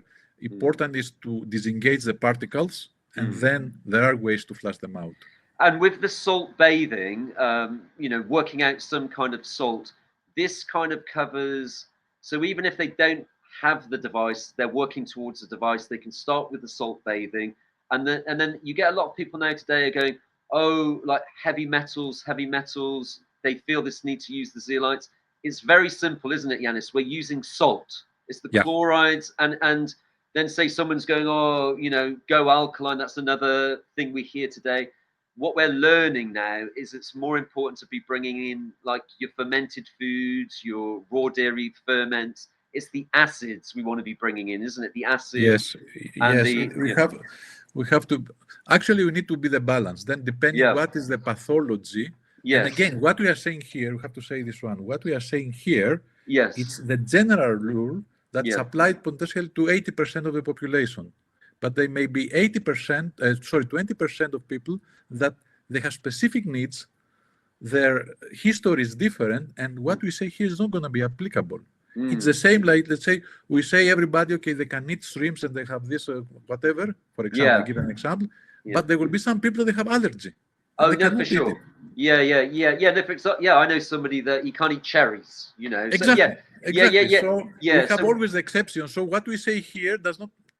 No, we're It's just a talking general about one. us. If you have questions or if it's not working, you try to apply it's not working, does not mean that it's not working, it's not efficient. Simply for you, it's not working. It needs modification. And we are here for that, to provide some consultation or to guide the people, to the persons that they are more specialist on that. I'm a specialist electronic engineer. I'm making the devices. I have experience in other things through my personal experience and talking with people that they know, but I'm not the expert. So if I don't know something, I can guide persons to the right one. But we have to take this one in consideration and everything. And this is advice only, not only for what we're talking now, but what they see as well in the internet. As you said, they see something in Morgellon groups, they see something, and then they try to apply it as is. We're not your guru. We're not here to save anybody. This is what we are doing. Like, so for example, I've done the alkaline. I lived at a ranch in California. I thought alkaline was the thing at the time. This was like 2000 and maybe 2002. Like Yanis was going to look at the C60. Both me and Yanis are on our own experience. I've been like 4-5 years plus, learning about, like what is this raw food? What is this live food? Doing liver cleansing. We haven't just arrived here. This has been our own individual journey, isn't it? It's our own individual journey. And so wherever you're to on your journey, we're providing ideas that can say, like Yanis said it like just now, like the only benefit of putting the triangle into the buff is it saves you time. And here, our vision is to educate you, empower you, and to save yourself time, energy, and money, and actually go, well, look, like when Tony was the only human saying no to C60, all the gurus out there were telling you C60.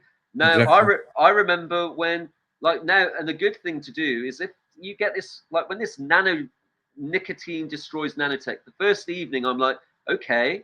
And then within 24 hours, I'm seeing it all over my social media, and I'm thinking this is a psyop because it's everywhere.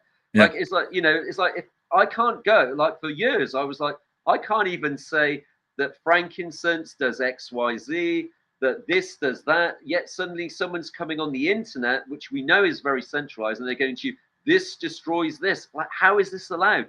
If Rife was died on it, slipping on a bar of soap, if the same happened to Reich, it happened to, you know, it happened to all these people. Suddenly there's all these Rife machines making all these claims. We're not here making claims. We're here saying this is for your own empowerment and educational purposes, for you to do. We want you to do your own research. We want you to take what we're sharing with you with a pinch of salt and go, well, actually, you know, like all these people out here are telling me why this is great, why this is good. And now we've got a small people here. I always say there's no smoke without fire. If everyone's going, this is all really, really good, and there's one human taking the time to go to you, this is shit. You know, these are goofy gurus. Like my friend David, I've known him for 20 odd years. And suddenly during the boogeyman, ivermectin, nanosilver, C60, and we should all be encouraged to ask questions.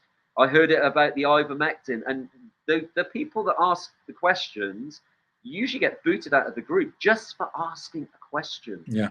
And my thing here is like, it's okay to have your delusions burst, because when your delusion is burst, you know, I get it with these spooky fake Rife people. I'm like, because I went into when I came into this nano triangle, this bucket, I was like, oh my God, please, Tony, I don't need to hear about George Carlin. I don't want to, I know the world's screwballed, you know, I just want to learn how to make the bucket. And when I came to Yanis was like, this is how much wire, these are the magnets. So if you're somebody that's DIY and you want to build your own, Yanis offers the schematics so you can learn how to build a triangle.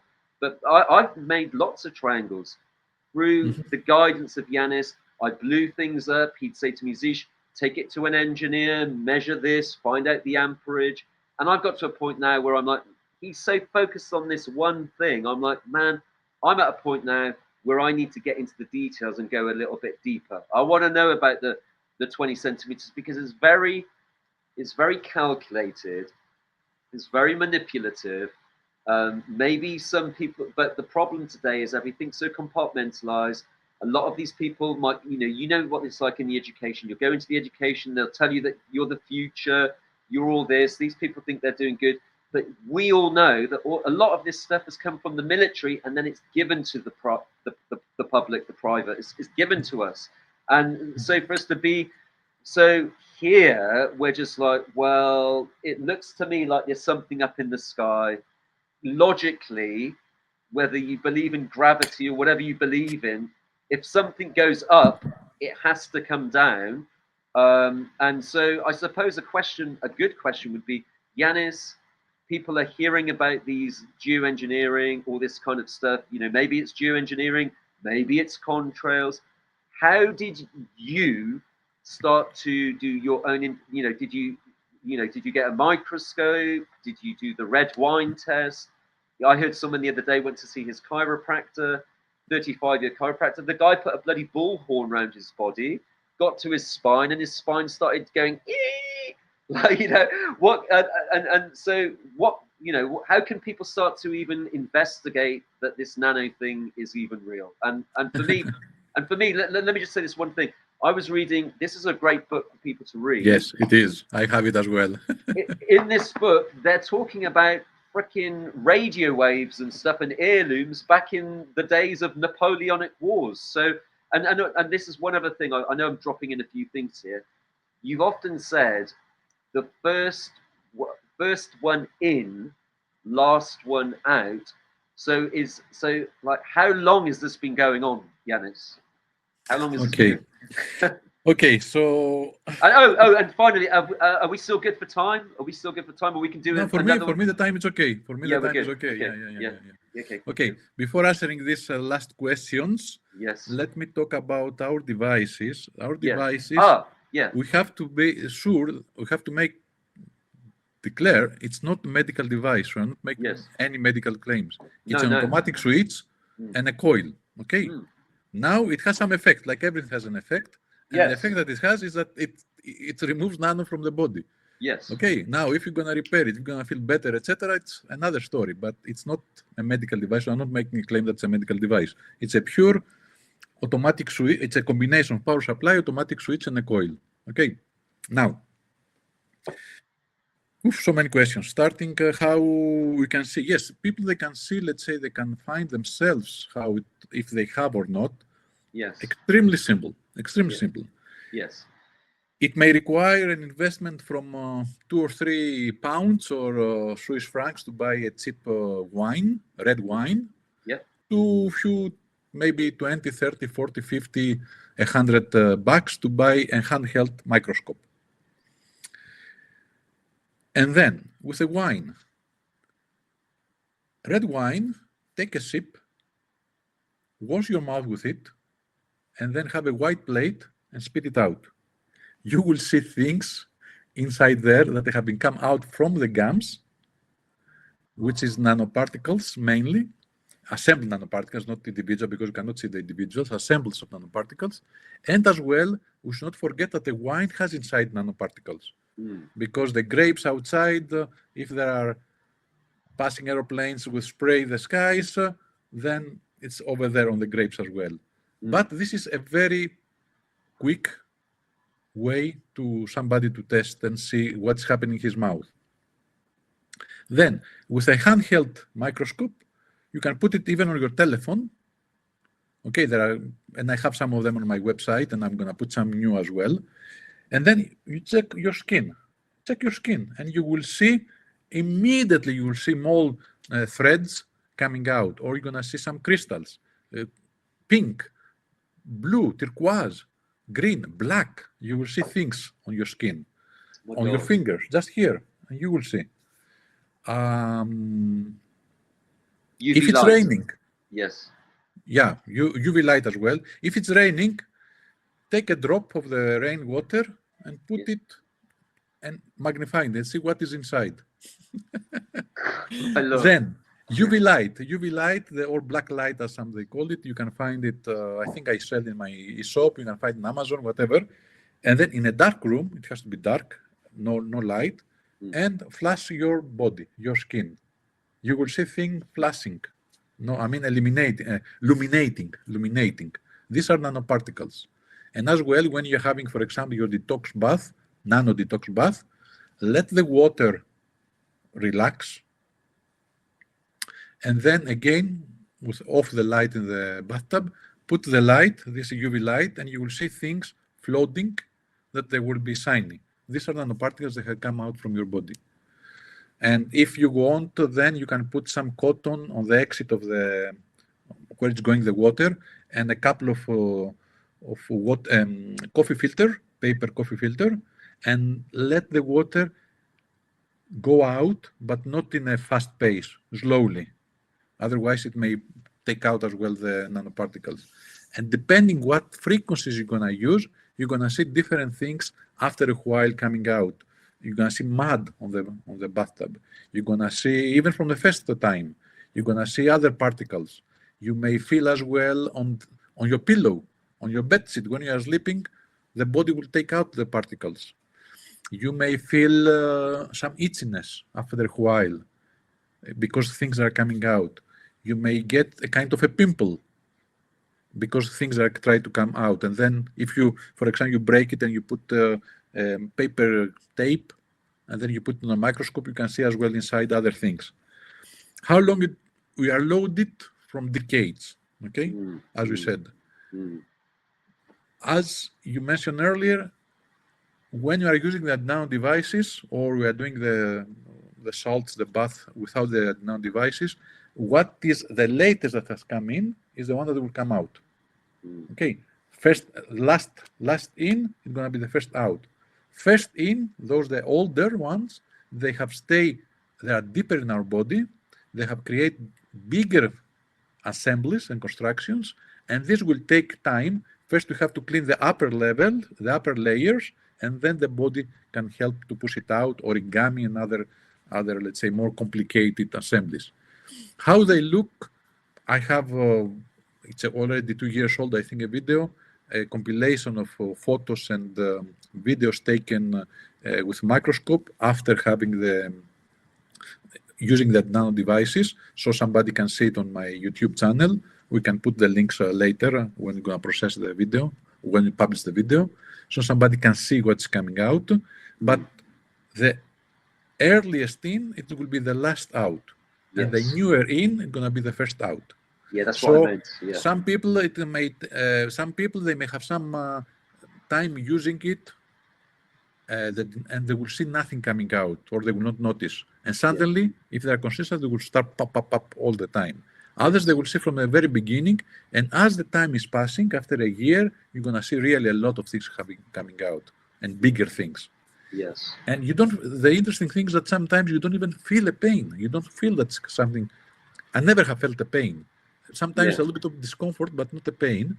And big constructions that are coming out of the blue. How the body flush it out from the skin, I don't know. But I'm happy to see them outside than knowing that part was inside me. Yeah. Well, baths are amazing for opening up the pores and stuff, aren't they? And the salt bathing, anyway. If you're already doing that, this is going to be a nice segue in, isn't it?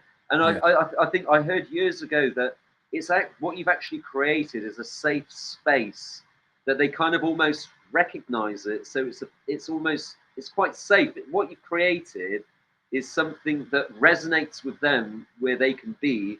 But then it can just like, I don't know how to see it.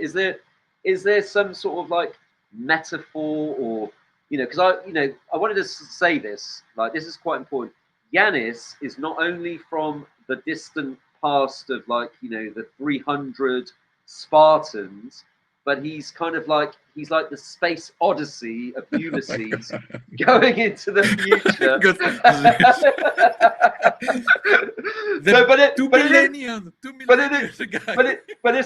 It's like we're in some, but it is almost like we're in some, because I almost wanted to ask the question is like this has become so mimetic within our body. It's like, this is nothing new. It's like even C.S. Lewis, these Christian people in the past, they had these little battles going on between these visions of these like War of the World, H.G. Wells.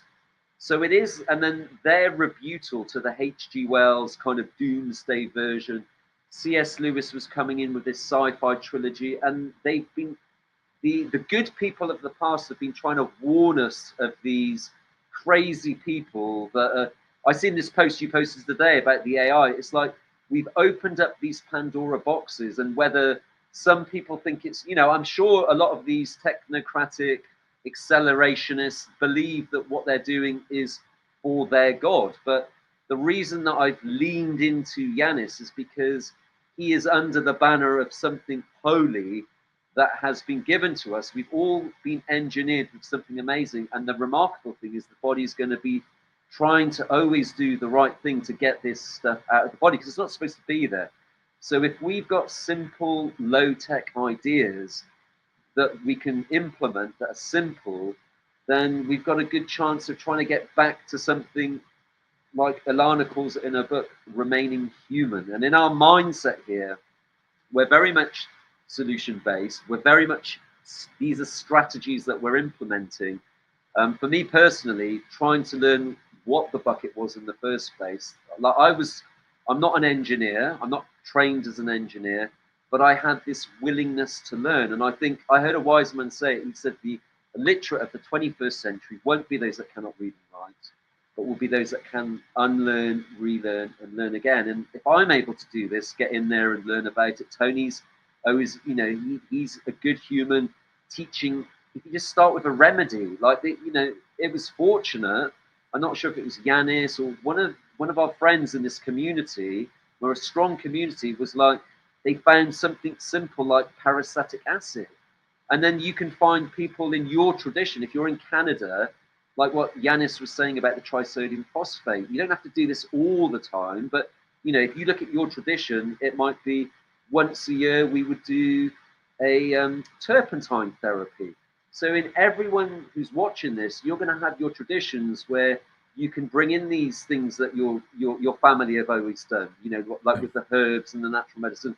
But now it's looking at bringing in specific technologies that some of you can, you're using your PEMF. Yanis is saying, well, why don't you consider using the triangle before and after. You know, if you're going to use, you know, and so Yanis, one thing.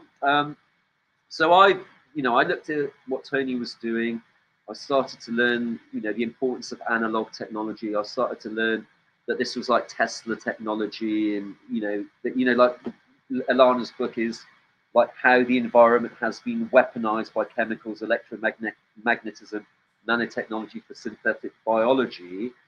We're looking at the technology, and so obviously as you know, I'm doing a lot of stuff with the antique analog Tesla technology. I'm kind of looking at how I'm to remain human. I see it as the great in the food, the great in the medicine, the great ideas, the great in the technology. You're in that. In that. I think the ideas, I think the mindset's everything as well. I don't want to be wrapped up in, oh, I'm a parasite, ooh, the boogeyman and all this stuff. Oh, Yeah, definitely. you know, and so with what I'm doing with the Tesla technology, because I view, you know, I'm seeing he's building these two dual induction coil type things. That's what they look like to me. How do you see what I'm doing with the antique Tesla high frequency? How do you view this within a protocol?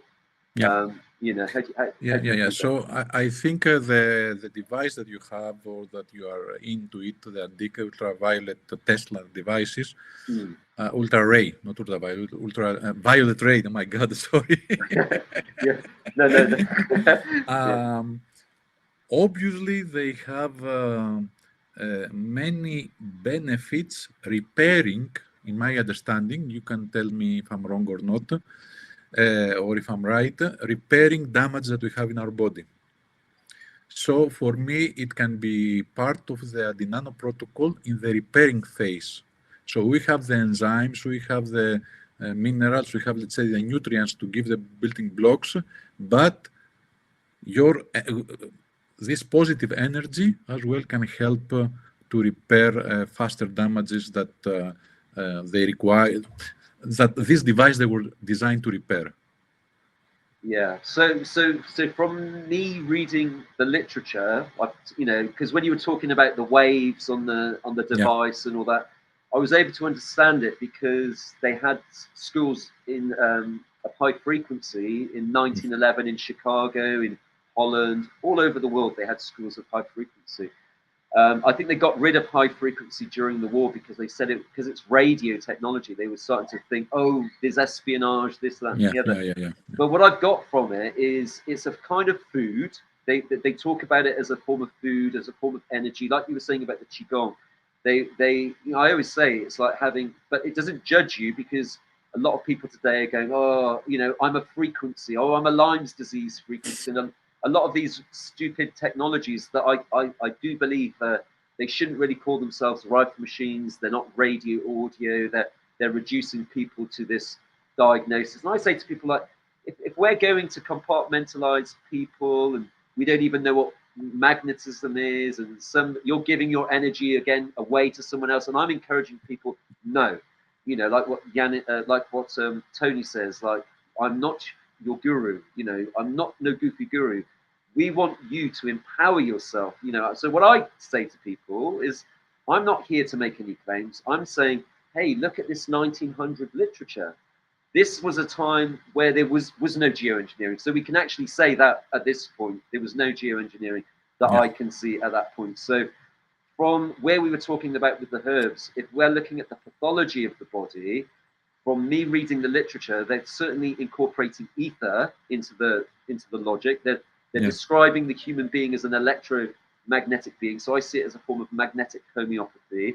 They certainly don't encourage the human. Back to what you were just saying, they don't encourage the human. There's this Jeff Barrett now with this modern device, and he's saying we can use our device for ages. It's better than the antiques. I'm like, even if I had a larger machine, it still said, depending on your unique pathology with what's going on with you. So say someone comes to me and they're like, I had tinnitus going on. Well, then I can look at the literature. I'm not making any claims. I'm looking at the literature. It says ear. It might say to me, use 2 minutes with a light spark with an insulated ear electrode for this many minutes. It gives guided specifics for individual. It could be for but the breathing, it will have specific minutes. It never says, and it looks to me like all the literature is talking about cellular health. So it's like it's giving you something, but it's also taking something away, and it has the ability to restore. So it looks to me like it's a form of food, or that's how I view it. When I don't know if it's because they're talking in a more familiar way, but it looks like what they're trying to do is add a form of action. So where something is at ease, like it's dis-ease, it's a little bit lowered in energy, then they're maybe going, if you add a little bit of this energy, it's just going to give you that something of a supplement just to move things along. Yeah, exactly. This is how I see it as well. The technology that you are so passionate with it, and I think it's the right one. I'm not going to criticize the new ones, but already I think I heard you saying, and that was my first comment as well when I have seen. I said, okay, come on, they are using LED lights with electronic circuits inside. Yeah, no, Yanis, I think Come on. Yeah, no, I want to get this across clear. Actually, you're a great example. There are humans that are reverse. So, for example, say there's a Lakhovsky generator, and they've just found it down in Italy. It's come out of the box. Up until this point, maybe people have made it before, and they're trying to guess what it was.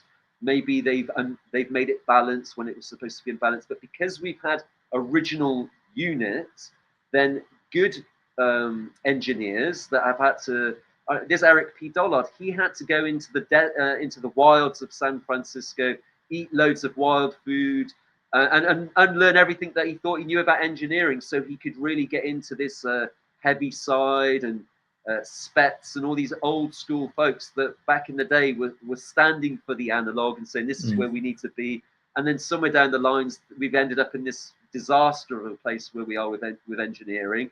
But he's kind of tried to keep that purity. So I think as a purist, if you're going to reverse engineer something and they're saying we did it with tungsten, well then don't do it with zinc. And like you just said about the glass, if the glass is pure glass with just air in it, blown to a specific atmosphere that has the color violet, well then why are you using a cheap mercury bulb with when we know with the nano? This is what I'm saying to them. If they're using this anamethalacia that Tony did his little Abbott and Costello, and they're going, I'm a nano whistleblower, and then they're coming in with this bulb, and we're at a point where we're trying to understand if the nano is excited or not excited, then you're then saying this is a Tesla Rudin machine better than the antique.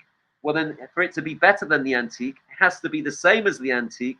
And then with your engineering expertise, you come in and said, well, I think Tesla was doing this or Lakhovsky was doing this, but I don't quite like it. I want to make this a bit better, but I'm giving you the option to have it the original, but here's my little modification because I think this is a bit better.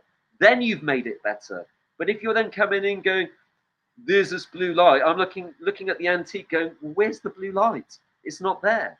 It's not only that. I mean, as you said, everything is correct. And it's not only that. When somebody's making claims, he has to show the results. Measure it.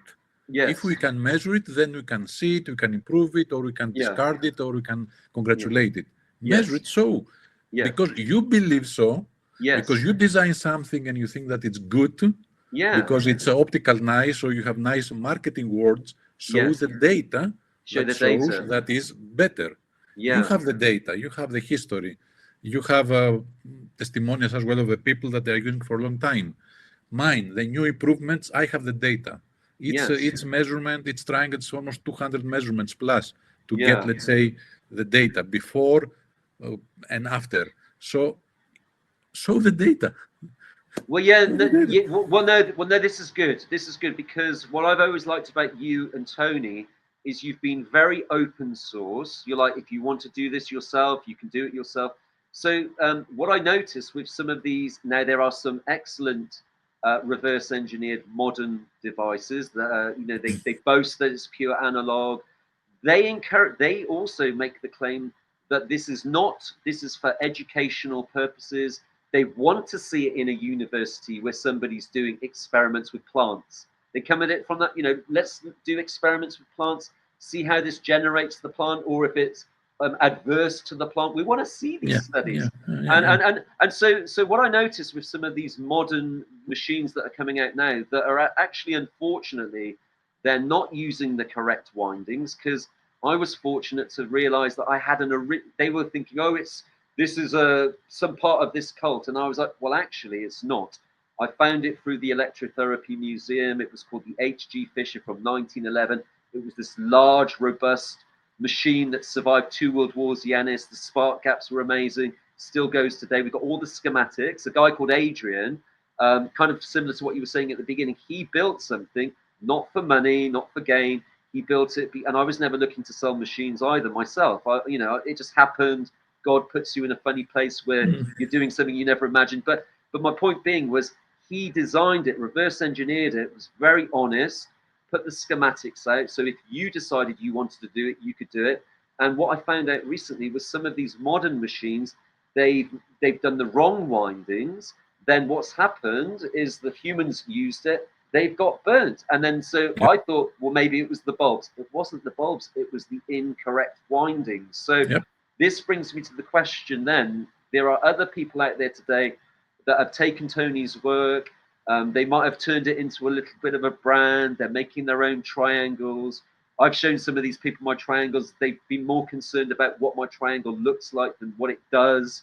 So could I ask you then, so have you got to a point where what type of coils can we use? Does the shape and the size of the coil matter? You're now, obviously I've seen a lot of these rodent coils, circular coils. Obviously, there was the bucket originally, but we've moved a lot further, the polygons.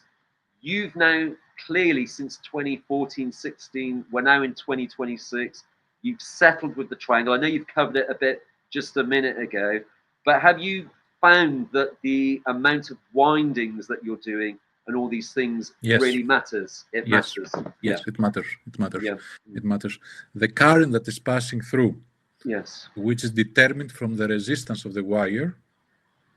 So if you have, let's say, 100 meters wire, the size 2.5 millimeters square. So that is, I think, 14 Gauss. I don't remember because I'm more familiar to the European, to the metric.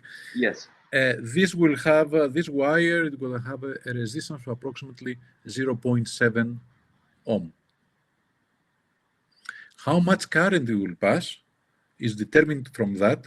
It is the voltage of the power supply, 12 volts or 24 volts or 19 volts, whatever, divided by the resistance. To make it simple, if the resistance of the wire was 1 ohm and we have 12 volts power supply, 12 volts, then the current that will pass from this one ohm is going to be 12. If you had 24 volts power supply, divide by 1, it's going to be 24 volts. And that means that the wire has to be different that can support this much current and the heat, of course, it's producing. If the resistance, it was half ohm, and we have 12 volts power supply, divide by 0.5, it's going to be 24 amps. And if we have 24 volts and, volts, yes, and the resistance of the wire, it's 0.5, it's going to be 50 amps that it will be demand from this circuit to come. So the distance and the size of the wire determines then the resistance. And then with the power supply, the voltage of the power supply, it will divide it by the resistance. We know how much current will pass.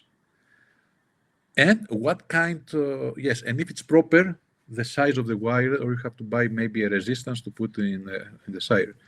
How strong is the current? How strong is the magnetic field? It's 100% related with the current, 10 amps, 8 amps, 60 amps, multiplied by how many turns we have around the field, around on the coil. So let's say the same resistance, the same, everything is the same, and one triangle has half winds than the other, that it has more winds, the one that has more winds is going to be stronger, the magnetic field. The size, let's say if it is like this, like 31, 32 centimeters, its size, versus one that it's 10 centimeters smaller,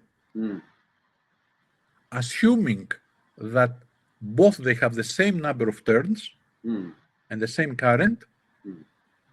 The smaller, of course, going to be much thicker, but assuming that everything is the same, simply because the size of the triangle is smaller, it's not going to penetrate too deep. It's going to make a strong field in the surface, very concentrated, but it's not going to go deep.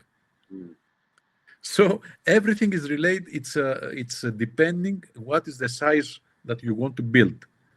The one that I use, it's 100 meters wire, electrical wire, not the speaker wire, which was the silicon. Okay, easy to wrap, but I had an experience that actually one of the in one part it melted. It melted because it was overheated and melt the silicon and then cause short circuit. So I use the electrical wires, which there are, let's say, okay, this one looks like this. I have not finished to put the connectors, but it's solid, but it has better specifications from current and heat. And then it depends how much you need to wrap. It depends the size of your triangle, or if you have a bucket, how big is your bucket. So it depends how many wraps you're going to use. Will work if it's not as good as I make it mine, as not exactly identical. Yes, they're going to work, but they're not going to be optimal all the time. And as I said, when I say optimal, how deep it's going in, how strong is the pulse, and how strong is the pulse will determine how faster we're going to get rid of these materials from our body. Okay, yeah, so you were saying about this is interesting. So you were saying, so are you doing anything outside of this? Because you've been in this industry for over 30 odd years or so. Are you actually, because obviously Brian 396 came onto the Nano panel and everyone else was talking all the benefits of Nano, and he came in with the alarm bells ringing, you know. Correct. So are you outside of this, are you doing anything to see if you can have any papers written or any studies? What's going on for you? Yeah, I'm just genuinely interested. Yes. Very good question. So earlier we talked that there are many papers that they prove that the nanotechnology is toxic. And somebody may justifiable ask, okay, do we have any papers, peer review, that they show that your AntiNano devices are doing what you claim, that they are working as you present it now for 2 hours? The truth is that, yes, the truth is that there is no paper talking about the AntiNano devices. There is no peer review, there is no study that has been done on that. And to do a study, it requires funds. I don't have these funds. But what we have a lot of papers that they're talking about how nanoparticles behaving, how some of them they are behaving inside our body, and old studies, not now, because nanoparticles is not a story now. As I said, 2 days ago, I published a summary of one paper, very good paper, that was talking how it affects the cells, the nanoparticles inside the cells. 2010 publication. I mean, very 16 years already. So we have this type of publications. We have publications from the physics point of view, magnetic fields, electromagnetic fields, how they behave inside the body. And we have as well 16 years or 12 years of experience, worldwide experience, people that they have used the nano devices, homemade nano devices, a little bit different each one of them, but in all geographies and all, they have the same results. So even if we don't have a peer review study, does not mean that something is not working. We have anecdotal, we have the user experience that proves it. Simply, it has not been reviewed from the peers. Yes. So from this point of view, we don't have any paper, and it's not a lot of bibliography beside text in the internet and in the blogs, etc. So I have decided, and I did the research, and I have wrote my first book talking about the AntiNano devices and the nanoparticles and how they work. It's 21 chapters. each chapter by itself, it's another book. So it's not everything inside, although it's a lot of pages. But at least I have wrote this book. It's going to be published very soon. It's a matter, let's say, to find the time to start doing the promotion, but going to be within June. And it's called The Invisible Stressors. By the time that you're going to publish the video, maybe I will have as well, I will show you, I will give you the front cover so the people can see how it will be. It's going to be published in different platforms. And of course, it can be purchased directly from my website, where I will put as well, although it's not going to be physical. From my website, it's going to be only the PDF version. But from Amazon and other sources, they can buy as well the paper version if somebody is interested, which puts everything together. The problem, the theory, the practical, what we have found, the protocol, again, high-level protocol, but what we discuss, disengage, etc., etc. And then, of course, all of that is backed up with references. It's designed to address both academics and as well my grandmother, if she wants to read it. So it's cover everybody, but it has references. We don't have, though, any study specifically for the nano devices. I have tried, I have contact here at one university in Switzerland to try, let's say, to see if we can use the lab and how much it's going to cost to do some experiments and validation of some of our thoughts and what we see. But it's at the moment, the amount that they're asking, it's out of my budget, so I cannot do it. But it doesn't matter really. No. Someone is really, I mean, always we do something and then we see if it's working or not. Now we have 13, 12 years experience and it's working. The Well, you've not actually been published does not mean anything. No, you've actually put it into that. That's what I mean. It's always the lucre, isn't it? And the fact that you could have just been sat on the idea and never ever made one, right? So the fact that you've actually been doing this and it's been evolving and getting better is the most important thing, and getting more efficient. I think that's what viewers can take from this today. So Yanis, so Yanis, I want to just say, thank you today for taking time out of your industrious schedule to do this. Is there anything further that you'd like to share with our community? Only one thought, let's say, that no matter how dark it's presented the future and how dark it's gonna be, because it's gonna be challenging times, definitely gonna be challenging times, more than what we have seen so far. Yes. At the end, we're gonna be the mankind, gonna be the winner. The mankind gonna survive. Yes. It's gonna be the minority, though. We know through the history, always the minority is the one that survives. The majority, they follow the trends and they perish. And even if we take it, let's say, if we take the words of Christ in the Bible, even if it's talking about spiritual, but it's exactly the same concept. They say, wide is the road that leads to destruction, and many they will be there.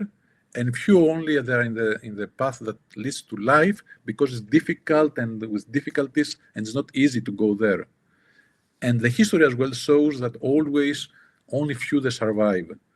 The humanity, the term humanity, it's minor than mankind. That's why I'm not using it. The humanity, the humans who are minor than the man and women, the creation of God, they will perish. But mankind will survive with the help of God, Christ, the good spiritual forces, because it's a war against mankind. It's a spiritual war as well. We will survive. It does not mean that we will thrive now or we're not going to suffer, but at least we will have our life. We are going through all these processes, doing the triangle, doing the bath, watching what we put inside. It's not easy, but at least we extend our life longer. And it's important to keep our body in a good shape, because then no matter how spiritual we are, if our body is suffering, automatically for conservation by design, the mind will not going to work properly. It's going to focus to heal the body. So even if we are spiritual and think that we are very spiritual and very religious and whatever, if the body suffers, all the spirituality is gone. We cannot even focus to pray sometimes. Mm. So it's important to balance both spiritual good health, but it helps if we have physical good health. As the ancient Greek, they were saying, healthy mind in a healthy body. Thank So you. Thank you. it's not no matter how dark it is, there is a light at the end of the tunnel, and Yes. it's not the train that's coming, the light of the train that's coming to crush us. I strongly believe that we can be winners. The question, what can I do? I cannot do anything. No, we can do everything, but we have to wake up and realize that we can do everything, and then we will find ways. How Tony came with this idea, how then we try to improve it, how Elana he spent time and find solutions, how what you are doing you have come. Okay, something wake us. Oh yeah. Wake us. Something there was but then if we allow ourselves not to be scared from what's coming, not to be terrified, because this is by design as well. The fear. Yeah. The Bible says, raise your hands. No, not your hands, your heads. Yes. Because, okay, the end is near, but I mean, we have hope. Yes. We have hope. And mankind will survive. This is a promise. This is always has happened, this one, in the history. The evil will prevail for a while, but at the end, we're gonna be the winners. Thank you. Yeah, well, it's faith, isn't it? Faith in action. And thank you, Yanis. Yeah, to be fair, it was a lot of pain that's pushed me into this vision, like tears as a father. You know, it's we're the pillars to get our families, and I kind of say a rising tide will lift all ships, and that's why I kind of recommend Alana's books as well, and I'm looking forward to Yanis's book, because these folks that I'm choosing to associate with offer us positive vision for the future, you know, and that's the important thing here is we're not heads in the sand, we're proactive, we're taking action, and we just want to know. Yanis always has said this to me, and I've always ran with it. We're over the enemy lines. It's now the strategies that we implement as we push back, and like it's not just you, it's not just me. There's forces behind us. Even these children in these places that are worn, torn, they've still got their laughter. There's an unconditional element there, you know, and all this crazy war and stuff going on, and like at least we're under the human sacrifices. Yeah. Well, Yanis, I was thinking about it the other day. I thought, man, these people are so stupid. If you don't think they're going to become the angels of something that's holy and beyond all of this, it's all ordained, isn't it? Something's happening, and something great comes out of this last. I genuinely believe it's the last battle. That's why I was saying you're from the distant past. But I think you have to have some kind of fortitude in that future that we do actually win this battle. And so you know, I have the attitude that when I see the storm, and I know that okay, there's no way, somehow we have to be through that. Yeah, the buffalo. I'm running through the storm. Yeah, the buffalo doesn't run. The buffalo doesn't run away, does it? It will catch me up. So I will go through it, and I may get hurt, I may be killed, but I may go through it as well. Yeah, it's everything. And if I will taken out, at least I will taken out standing, and this is what they hate. Yeah. Let's go, Yanis. Exactly. But as you said, and as I said, we are inside the enemy's lines. Yes. We are in this war of mankind, so we have to be careful how we operate in order to survive longer. That's why I'm not making a lot of advertisement. I'm not talking too much. I'm doing my work. People that they need it, somehow they finding me. They are coming to me. But I don't try. Hey, here I am. Put the light on me. Those people, they have something to offer. They present that they have something to offer, and they put all the light, and nothing happens to them. Probably just control opposition. Anyone who has something to offer is taken away. So, well, look at the beginning, Yanis.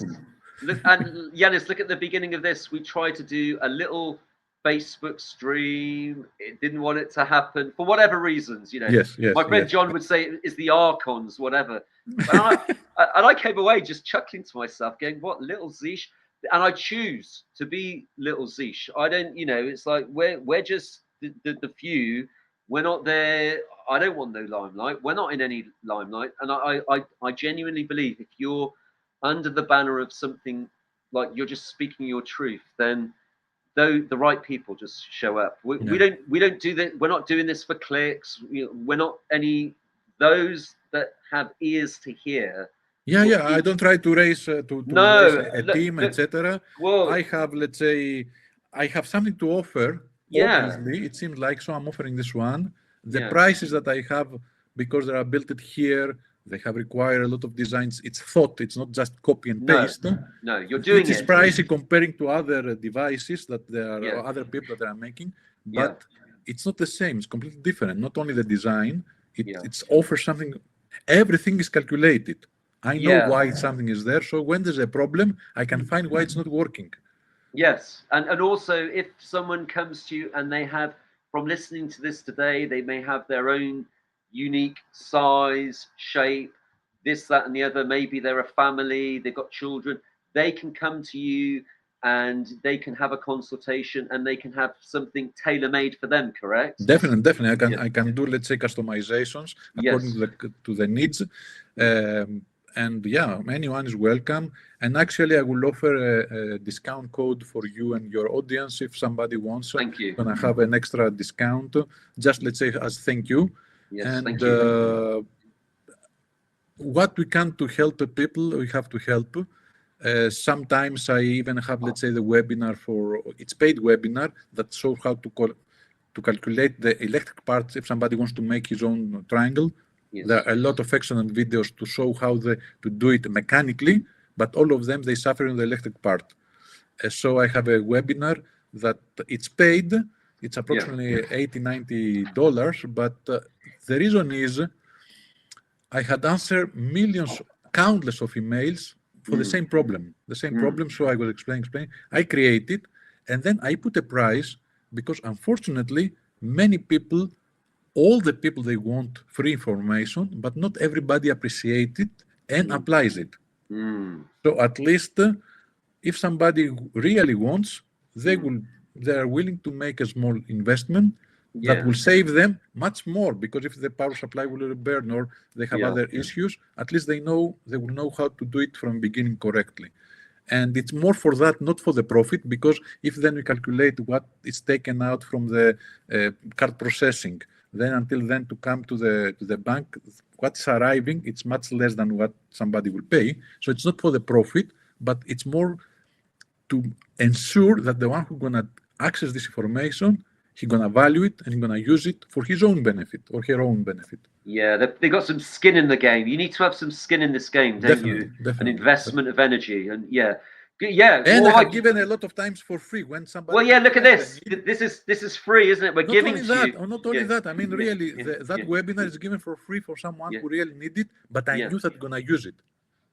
But also those questions, when you hear them over and over again, and you're addressing those questions, it's worth it, because you save yourself. That's why it's good to have it in historical record, because then people can go back to it and they can. Do they have access to that forever then, Yanis? Do they have access to that forever? The webinar? Yeah, of course. Yeah. Yes, so and even they can download in a PDF all the slides. Yeah, I have it as well as a PDF, and they can download it. Plus, they have like a half an hour free consultation with me if they want to fine tune. And usually, the half an hour is always longer. I never stick on the timer. So if they want to understand better, or if they have faced a problem, always they can reach out to me, and I will help them. Yeah. Okay. Well, look. So Yanis, thank you. Thank you too, Zis, for the opportunity. We are together in the same boat. Let's keep mankind going on and fight back. Or it's not fight back. We cannot win this world by ourselves, but at least to maintain our health, integrity, maintain ourselves. Body and mind. Yeah, I like the fact that you called it mankind over this. It's actually something quite beautiful about mankind, isn't it? You know, it's the race of mankind. And it's interesting that some politicians, I'm not going to say countries and name, but somebody can find it. Even they say, it's forbidden to say mankind. It's humanity. Oh my God! And if you look, the legal dictionaries, Yes. you will see that human, it's below a man. Wow. The legal terms, not the classical. Yeah. The legalese. Yes, but those that they are Yeah. speaking by legal terms, Trying to keep us anyone down. who's calling himself human is below the man and the Wow. woman. That's Well, why yes. mankind were created a kind of a man, like a kind of an animal, the lion, the zebra, the chimpanzee. It's the man, woman, Yeah, mankind. plural. Yeah, old school. Mankind, and the word kind is in there. Mankind, So yes. yeah, I think the world needs more kindness, right? We need more It's kindness. more kindness, the type Yeah. of man, yes, but yes, definitely. For long Yeah. time, I'm not calling anymore. I'm not referring to us as humans. Well, Somebody here, can be a human and can be, but they have problems. here they have the word person as well. People use person a lot, and that is a form of enslavement. It's like, so the words are very much used against us, aren't they, rather than for us? By those that seek to. And words have meanings and have power. We have to make sure that we are not matter what we think of or why we are using it. If we go now to the legal term, it counts. Like, do you understand? When they say the police, do you understand? It doesn't mean if you comprehend. Why they don't say if you comprehend?